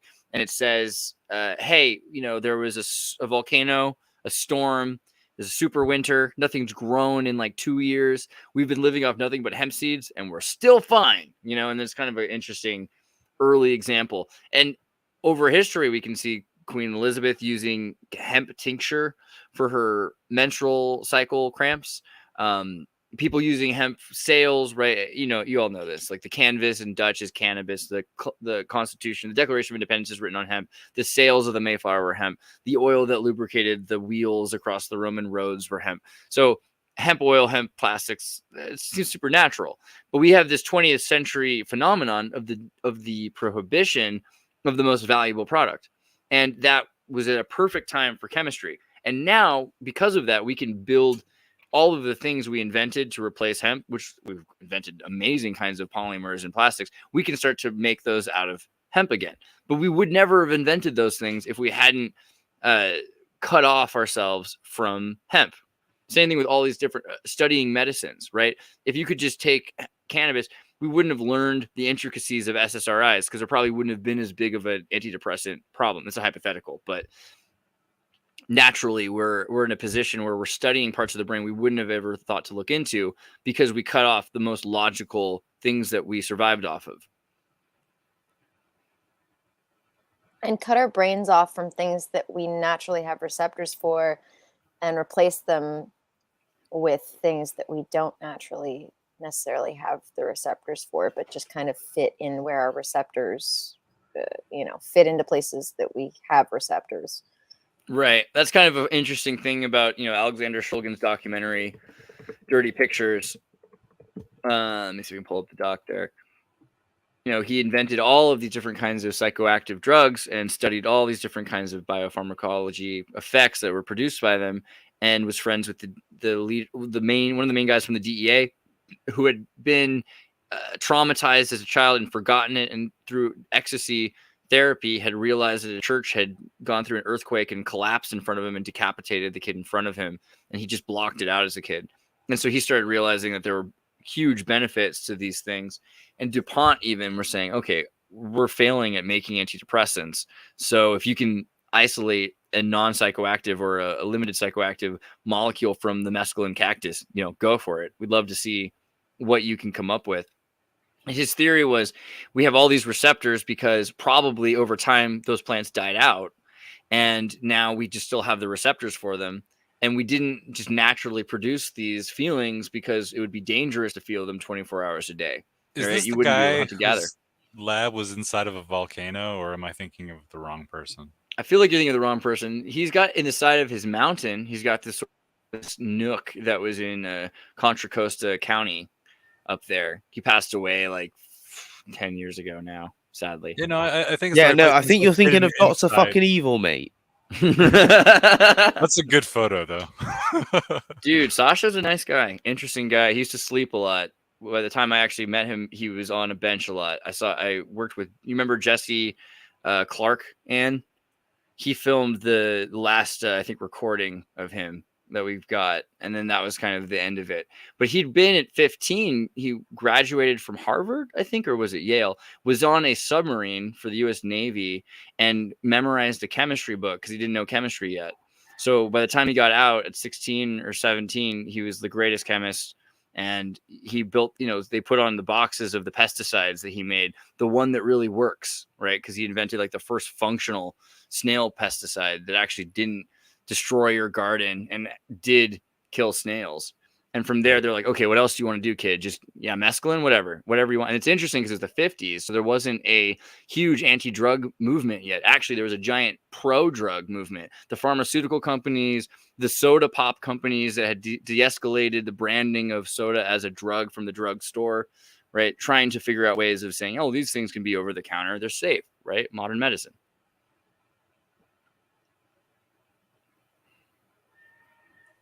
I mean, it's really complicated with a lot of these things because, for instance, what was it, aspirin, which you get from willow tree bark originally? Right. So, for sure. Still do if you want. I mean, hypothetically, if you need to. I'd say it's better.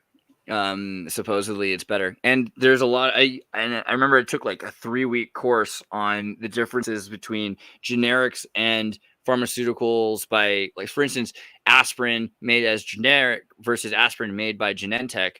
And Genentech's aspirin, you look at it under a microscope and the crystals are about I want to say 1/100th the size smaller. They are much smaller. And using a SEM, you can actually pick up color spectrum band because the crystals are so much bigger that it pushes out pink or red because of the refraction. Whereas it's perfectly white or it's almost transparent if it's smaller. And these things can affect your body, your blood to brain, blood to brain barrier, yeah, or the rate you absorb it. I'm assuming as well. And it can, and you can have an extreme inconsistency that could kill you. Can I take over? You got a screen share, or do you mean just you want to rant? Go either way. Just start. No, the screen share. Put up a screen share. One sec. Let me try and get it right. Entire Theoretically, you could screen share even from your own. Something. There I just want to see. Right? Can you see? Oh wait. Can you see this now? I can see your screen. Yes. Oh yeah. Are you planning a football game? What's this? Yeah, I play Football Manager. Right. So I just wanted to see if my computer could handle streaming and showing football at the same time. I did just start Ted Lasso, that show about the American. It looks like Fernandez is injured. We're gonna have to substitute him. Who are we gonna put on for him? I think we're gonna have to put on Anthony Martial, but we're gonna have to change the formation. I'm confused. You said football, but I see soccer. That's your own fault. That's not my BOL, bro. Learn how to spell. Yeah. So what's happening is I'm playing Football Manager. Poor Simon. Because this is what professionals do. At what time is it? 4:10 in the morning. That's what we do. You emulate soccer players so you can make better bets. Come on, Sasha. Come on. Euro right now. You dickhead. Right. Anyway, yeah. So what I do is I just watch the Illuminati numbers on the soccer jerseys, and then I can make bets right off that. I'll be like, at minute 2:37, number 33 is obviously going to intersect with 18. It's not hard. Come on. I'm just really glad. I'll get a really good game on for the next one, and we'll test how far my computer can go. So do you think, though, when you think about this, how close is this to emulating a real person once these people start? Do you believe that they have more personality than just what they have? Well, when it gets to that point, I'll have to start really, contemplating whether being a manager is worth it. Okay, but what if we tell them that they're real and they believe it? Will they play harder though? Just like every soccer player. They've just scored against us. That's horrific. I mean, soccer, football, very Masonic, very Illuminati, and especially the world leagues seem like they're fully. The games are for the purpose of what? Well, that's hilarious. Well, didn't it start off with people like kicking a ball from one town to another or something? Well, I just think of war to sports, right? So you start with, you've got this idea of war and you have to recruit men. And at a certain point, you need to keep that going in between, but you don't want them to be too prepared for war. So this way you constantly can pick people up, and they have to have nationalism, but you need it to be arbitrary nationalism in case something happens. So you keep moving teams around, moving players around, creating hate teams. That geographic area with a passion because and then you start my sports ball team. Exactly, and then your sports ball team has a person from every country in the world, and so does theirs. So eventually, the sports team starts to represent the world and starts to represent this greater camaraderie because we're all in war together, in sports together. No, don't be offside. Don't be. Come on, child. No.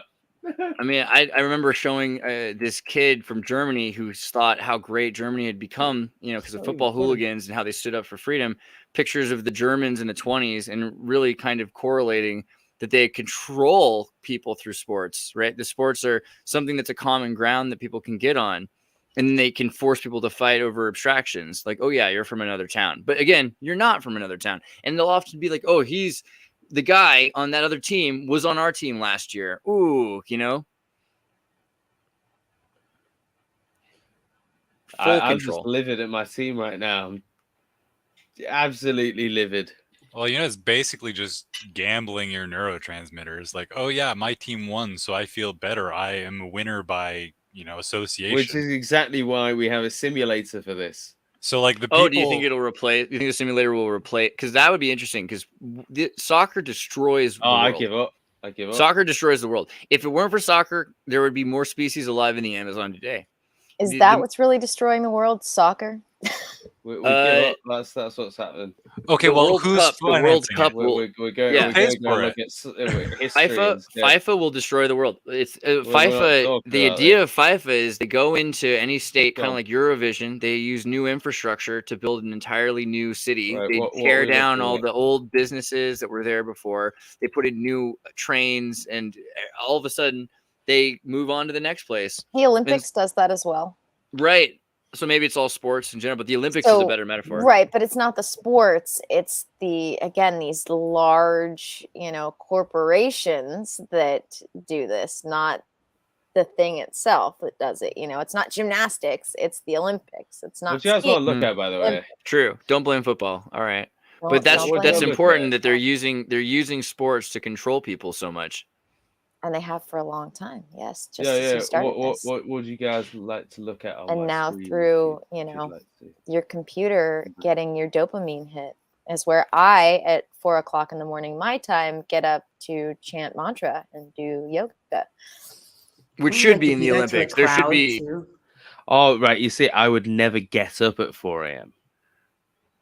Well, it's good. It's good to get up at 3 and do sadhana. You should get up before at 3 to do. Well, it's your 4 Kundalini a.m. now. sadhana. 4 a.m. Pacific time is the 2012. sadhana. Gosh, the way Kundalini and astrology and just. All right, fine. Yeah. No, I'm Three just thirty trying to is say, a good like, time for I sadhana had and to stuff. Still sleep 4 at a.m., 4 not a.m. It's 3:30 very, a.m. very different Damn from waking up Tartarian at 4 agers. a.m. Wait, Luke, did you want to pull up some Tartarian research you Yeah, had? No, I he mean, I just Show us can wanted do. to soccer. Yeah, show you. that was what I You was showed going me to some say. soccer video game, and I got really. I was like, I don't think No, he's he just staying for wanted to this try party. something out. Yeah. Yeah, no, yeah. He just wanted to no, use I us mean, for I his tried own to. One sec, let benefit. me exit. He is like that. Yeah, I do like to do weird things. But I yeah, can't believe can I how Julia, you could really become one of those mimes. Oh yeah, Like, just honestly, that is hey, to take pictures. amazing Took me level. years Sit to next- master that ring finger right there. so To good. hold it that long. I'm just impressed. So much sass. So much grace. Orchestrating amazing music. What? Right? Yeah, I was gonna say, what would you like to look at? Because I've got quite a bit of stuff in UFOs just in here on my history. Discord. What would you like to learn? That's the question. Do you have any thoughts on witchcraft or England in the Witchcraft. 1600s? Oh, well, you know magic? what? Right. I don't have thoughts on witchcraft, but if you British history. give me counts. control again. King James was Oh, clearly am a I in witch, right? control? Oh fuck, I am. Right. Sorry. Giving you a shot, kid. Somewhere around here, there is a book. I'm disappointed This in the one, lack of British Governments. weird Right. tabs. Come on. You should have prepared. Why is for this it. not? Yeah, you had plenty of time. Whatever. Look at these Okay. mastodons. Here we go. Here we Mastodons. go. Right, this is what Oh, we need. yeah, he's back. All right, let's see it. What are you talking about? He's back. Right, I just don't know why half the pages are missing. British goblins. Yes, right. exactly. This is why Welsh folklore, fairy mythology. Right, this is what we're here for. Apparently, you wanted witchcraft, so I brought you to a goblins book. I'm not going to read it, but if anyone wants to, you can find it in my hard drive. That is very useful. Thank you, Luke. Yeah, no, if you actually want it, I've got it in my Discord, but you can whatever it's called, just search that. Yeah, make sure you have a Work backup of all of your Sykes, Discord stuff. 1880. Yeah, no, honestly, just search that. British Goblins, Welsh Folklore, on a really, really good book, because no point us all going through it. It'd take a million years. We're not here for that. We're here for fun. So if anyone's actually interested in that, Kurt just said he's up. leaving. well, Kurt, do you have anything you want to leave us Kurt, with? I think we've already lost him. Oh. No, hope y'all do well and have a great night. Let me really quickly show people American Time Machine. You go. We'll go back to you. We'll go back to you. Don't you worry. No, Ancient don't Historia worry, Luke. man. Guys, I want you to make sure you listen to Ancient Historia, but also go to American Time Machine, listen to his music. He's got a great set of like a dozen albums now. It's crazy how many albums he has. It's just great. Total discography. Let's see here. Boom, boom, boom. Link This is will not be going to in the stop. description. But if you can remember American Time Machine, and I will put the link in the description as well. Can you make me music for my intro? Kurt makes the best music, so Oh, don't man, threaten him if with you a good actually time. could, if you can make some Ancient Historia intro music, I will make love to you. Just feel free to hook up with me, send me some links, and I'll try to get a vibe for the whole thing. So yeah, I think I like to create vibe-based intros that are like 30 seconds long, and they get straight to the point. They can have a lot of fun elements to them. But Wait, hey Kurt, can you explain clown girls to me? You're an EPM. Sure. You Well, still don't know. I think it's a weird phenomenon, yeah. And I think it's one of those things that I don't think it would have happened without the internet. And I think the internet has kind of metamorphosized this impulse, I guess, because I think only like 10% of people who indulge in any sort of clown porn are actually into it. I think some of it's kind of just for the humor behind it, the humor of having something so ridiculous and being attracted to it. I do think the fetish exists, but I think 90% of it is the laughable side of, hey, we're going to pretend this is a real thing and promote it on the internet. Like they did it on the meme page on Advanced Philosophy memes. I think most of the people that shared the Clussy memes over there, they weren't serious at all.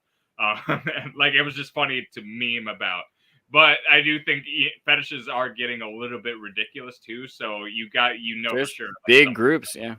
Yeah. Actually, I wanted to reharp on what you started with on the. So I think that pornography separates us from visual intimacy, from physical intimacy. Physical and visual are different, and so the more we obsess with visual, the less physical there is. The more this is like the end of or the scene in Pulp Fiction, where she talks about pot belly is beautiful. It feels beautiful. The pot belly feels more beautiful, even though the picture might be prettier of the emaciated ribs. You know, it's visuals are different. And because of that, pornography has gotten to the point where humans do not touch except for the genitals, and they're at an angle behind each other so you can see as much of the man, as much of the woman as possible, but they're not pushed against each other because they're not using the tactile sensation of feeling each other. That's lost. And so the idea of the aesthetic of the clown is a supplement, a gratuitous supplement to make up for the lack of of physical intimacy. Yeah, I like that. That seems like a good observation, is that like porn isn't even intimate. So like, yeah, that's concerning in more ways than one, for sure. But yeah, I'm on a whole other topic of pornography. I'm starting to think that, pornography is definitely, really sus. It's I don't think it's necessarily good for you humans, and I feel like it's not good for you humans. Yeah. So you're saying it's about as good as Elsagate, but for adults? Yeah, I think it's Elsagate for adults. That's what porn is, for sure. No, porn will mess you up. It totally does. It's like an evil thing. It'll mess your mind up. That's a fact. It's visual cocaine. That's the best way to put it. It's visual cocaine. It's not good for you. No. Yeah, and it's very similar to after war. And Owen Benjamin brought this up. They will rape people in front of their conquered people, right? They rape your daughters in front of you so that you feel demoralized. And in pornography, it's the girl next door, right? So it's constantly demoralization of your tribe in your community. That is the idea of pornography. Well, you're watching someone else do it. You're not actually involved. Which is, also pretty great for the population drop if you're trying to convince people that the more interesting thing is to watch than to be a part of it, Yeah, and I think that's the best question to ask is, well, if you had a daughter, would you want her doing porn? I think 99% of sane people would say no. Well, then it trains your mind to get that way. So when men are intimate with women, they're thinking about pornography, or it's like, inverted. It's opposite of what it should be. Yeah, and that's bad for men's sexual health, for sure. So it's bad for everybody's health. Bad for the children in the future that don't exist or will. Either way, yeah. Yeah. New Anomaly Production says, the more porn I allow myself to see, the angrier I am in public and the shorter my fuse. Well, we still get naked right now in the face of porn.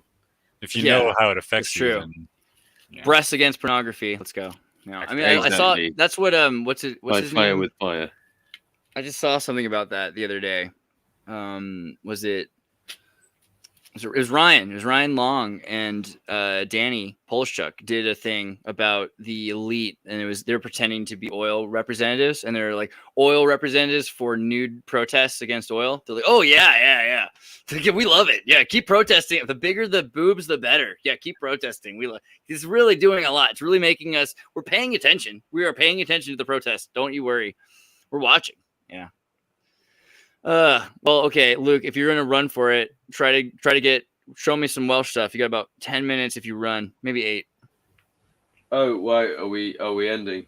Yeah, I gotta do a 2-hour thing. I got about 10 minutes. If you want worries. I mean, Can we get it all to tie back to sacred geometry just to make that hashtag relevant? Anyone else wants to? I doubt it. You could try. I mean, do you have a thought on sacred geometry? Not really, and I've just rolled a spliff, so if someone else wants to take charge. He sounds tired. You gotta understand, it's actually like 2 or 5 o'clock in the morning in England right now. 2 or 5 o'clock. Yeah. Somewhere. Don't use your calendar. Use Gregorians. That calendar is dodgy. I have missed more plane flights because of you people. Your Gregorian calendar. But one of your audience members, I'll have you know, Andrea, has reminded me that it was 4:20. So one of your members caused this. So don't come to me with your shit. I wish you were my Professor Snape. I really do. I'm just an angry British man, all right? That's what I am. I keep up this facade of happy, but I'm just angry. He's just angry because he doesn't have a bidet, and he I live in a rainy country and I'm pissed off about it all the time. I will never forget having to take that thing off of my toilet.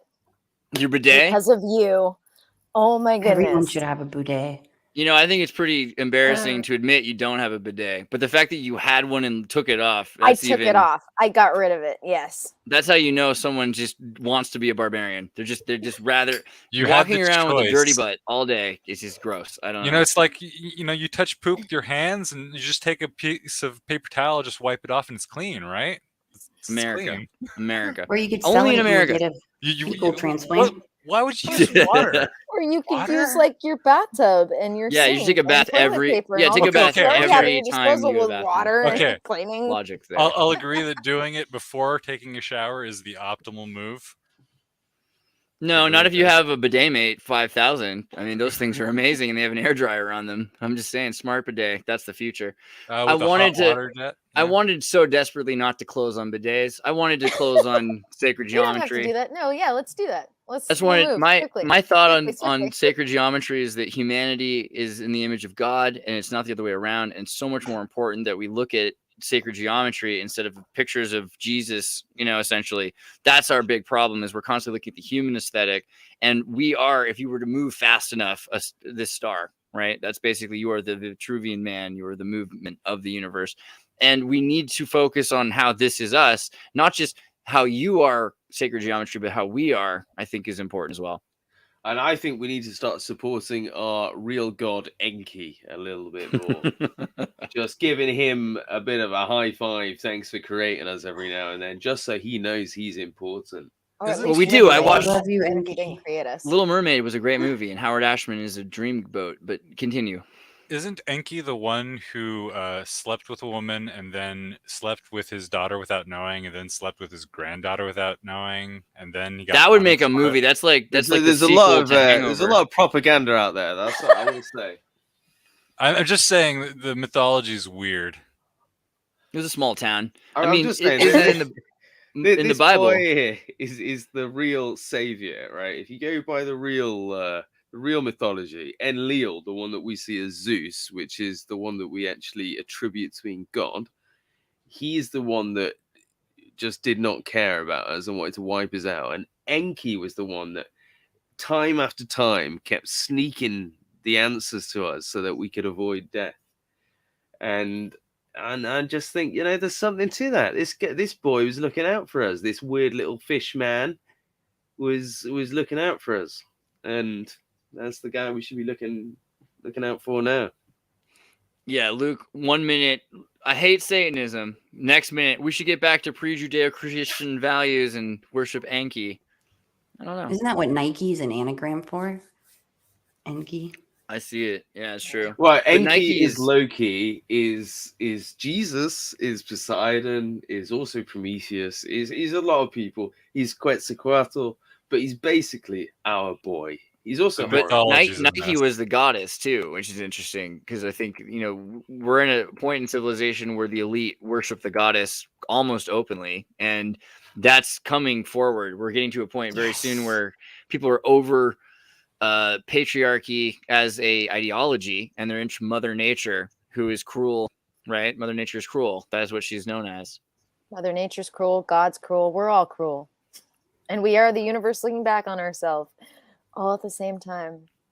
This Which is is true. what I love about sacred geometry, because it reminds us that we are living on some level, in a hologram. And there's a natural balance, and if you're outside of the aesthetic, you're not in God's plan, essentially, if you're not fitting in the sacred geometry. Well, do you think the elite succeeded? Do you think they brought back the Messiah? Do you think he's here? I like the idea of Antichrist as antipasta. It's like just before the meal kind of thing, and so I actually like the idea that the Antichrist is Christ before he knows he's Christ. So he's the anti of what he's supposed to be. Like imagine if he was just an old people. Because if you actually look at, I know there's some people that say that the Old Testament came before the New Testament. But if you actually look at the Old Testament, Isaiah 5:3, for example, talks about the Messiah being somebody that was hated and rejected by mankind, despised by his friends. It's definitely not the story of Jesus. So it does raise the question about whether Isaiah 5:3, the song of the suffering servant, is talking about somebody else. And it does say that the suffering servant will have a place in heaven with the greats, will be given his own kingdom.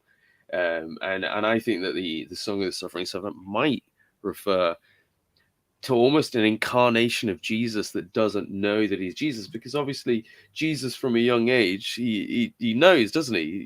His parents are like, oh fuck, where's Jesus? And 3 days later they find him preaching in a temple, and they're like, oh, there he was. Whereas what if Jesus didn't know? What if he was like 46 and he suddenly woke up one day like, oh shit, I'm Jesus. And then they end up in an asylum. Yeah, just put you in an asylum. That's the thing. You have to be crazy all your life, and you have to have people let you be crazy all your life so that you can create the next sanity that emerges out of reality. Because everything else turns out to be crazy. Or you just ignore everybody's expectations of you and do whatever the fuck you want. That was the obligatory Krishnamurti picture I pulled up a second ago, because Krishnamurti was, you should be our Antichrist, kid, and he's, I don't really want to be your Antichrist or your Christ or your Messiah or your. That dude is creepy looking. Oh, dude, Krishnamurti was amazing, and he played soccer with Indiana he's Jones. He's gorgeous there, but old dude is like creepy looking. Wow, and his ageist. Good to know. He looks like that weird guy that plays the Flash now. What's the guy called? Ezra Miller. Bro, this is David Ewing Jr. Just calm down. Maybe he just lost his adrenochrome in the end, like our celebrities have been doing. Look, I think the Ezra thing that's Miller interesting in what the new Harry Potter films called. All right, I'm gonna not do an Ezra Miller story tonight because I want to do that with you guys next time because you brought that up. But I actually advocate for Ezra Miller, and I think he's actually brilliant. They are actually brilliant because here's why. Last thing I'll say about this.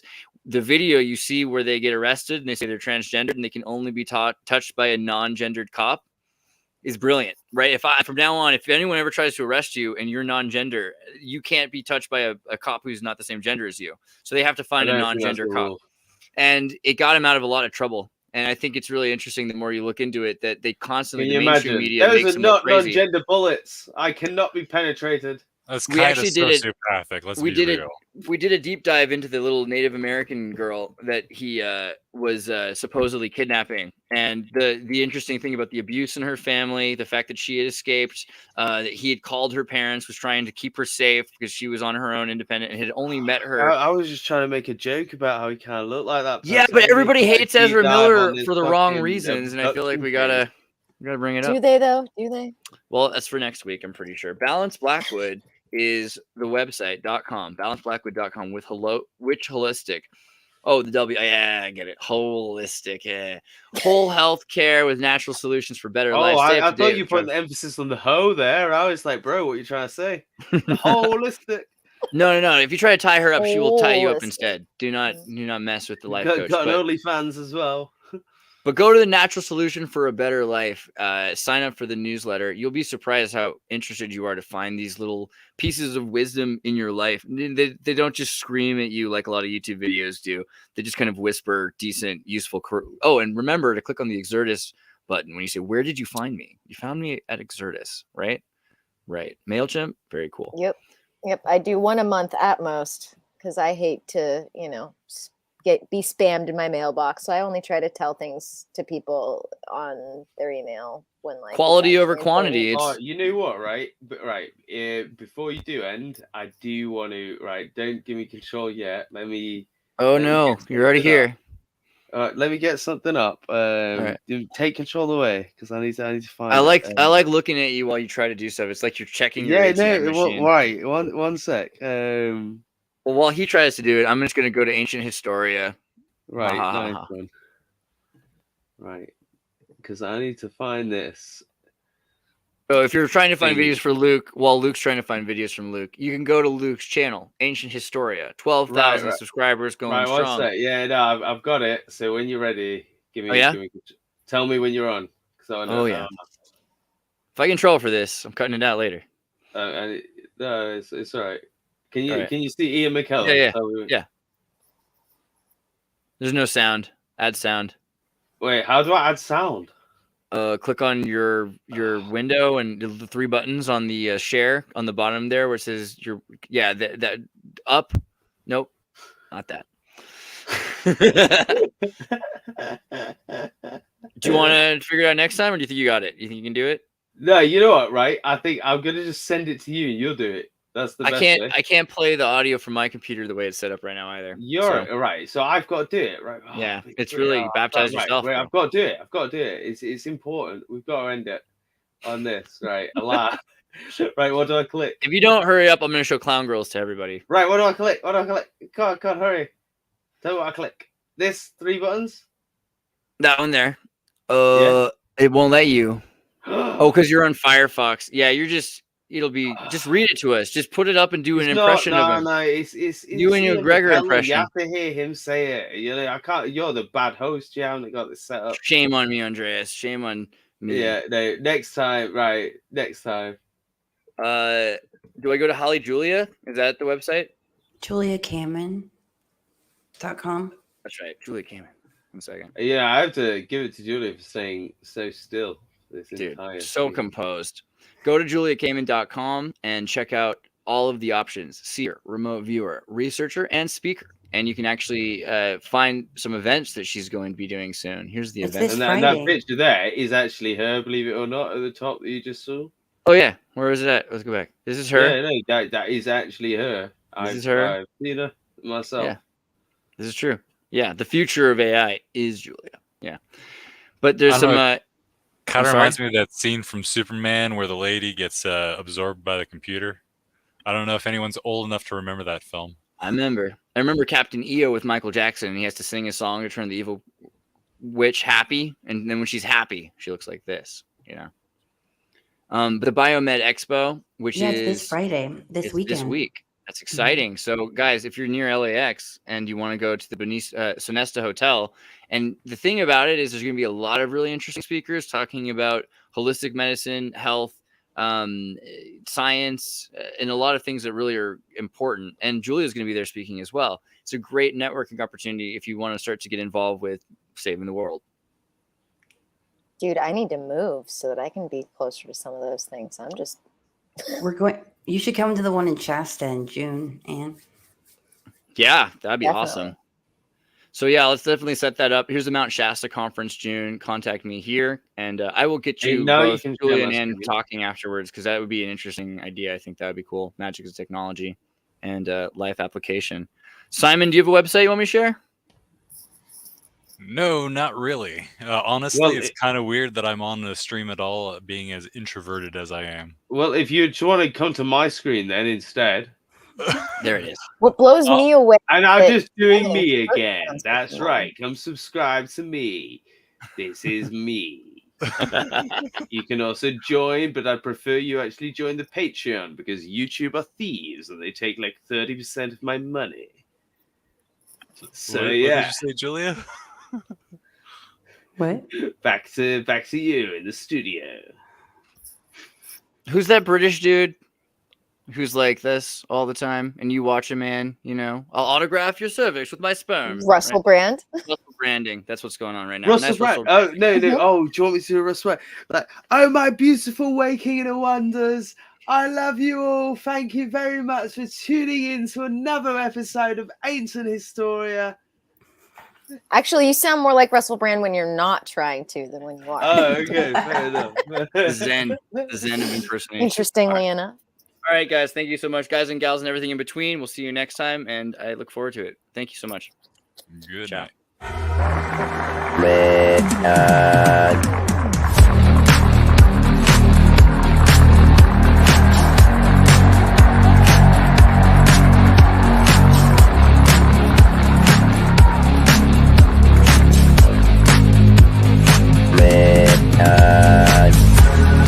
The world is very different now. For man holds in his mortal hand the power to abolish all forms of human poverty and all forms of human life. Begins a very special time of the year for us. It's the time of peace and reflection. One thing we should all be thankful for is that we live in America, where we have the freedom to change things and the opportunity to grow.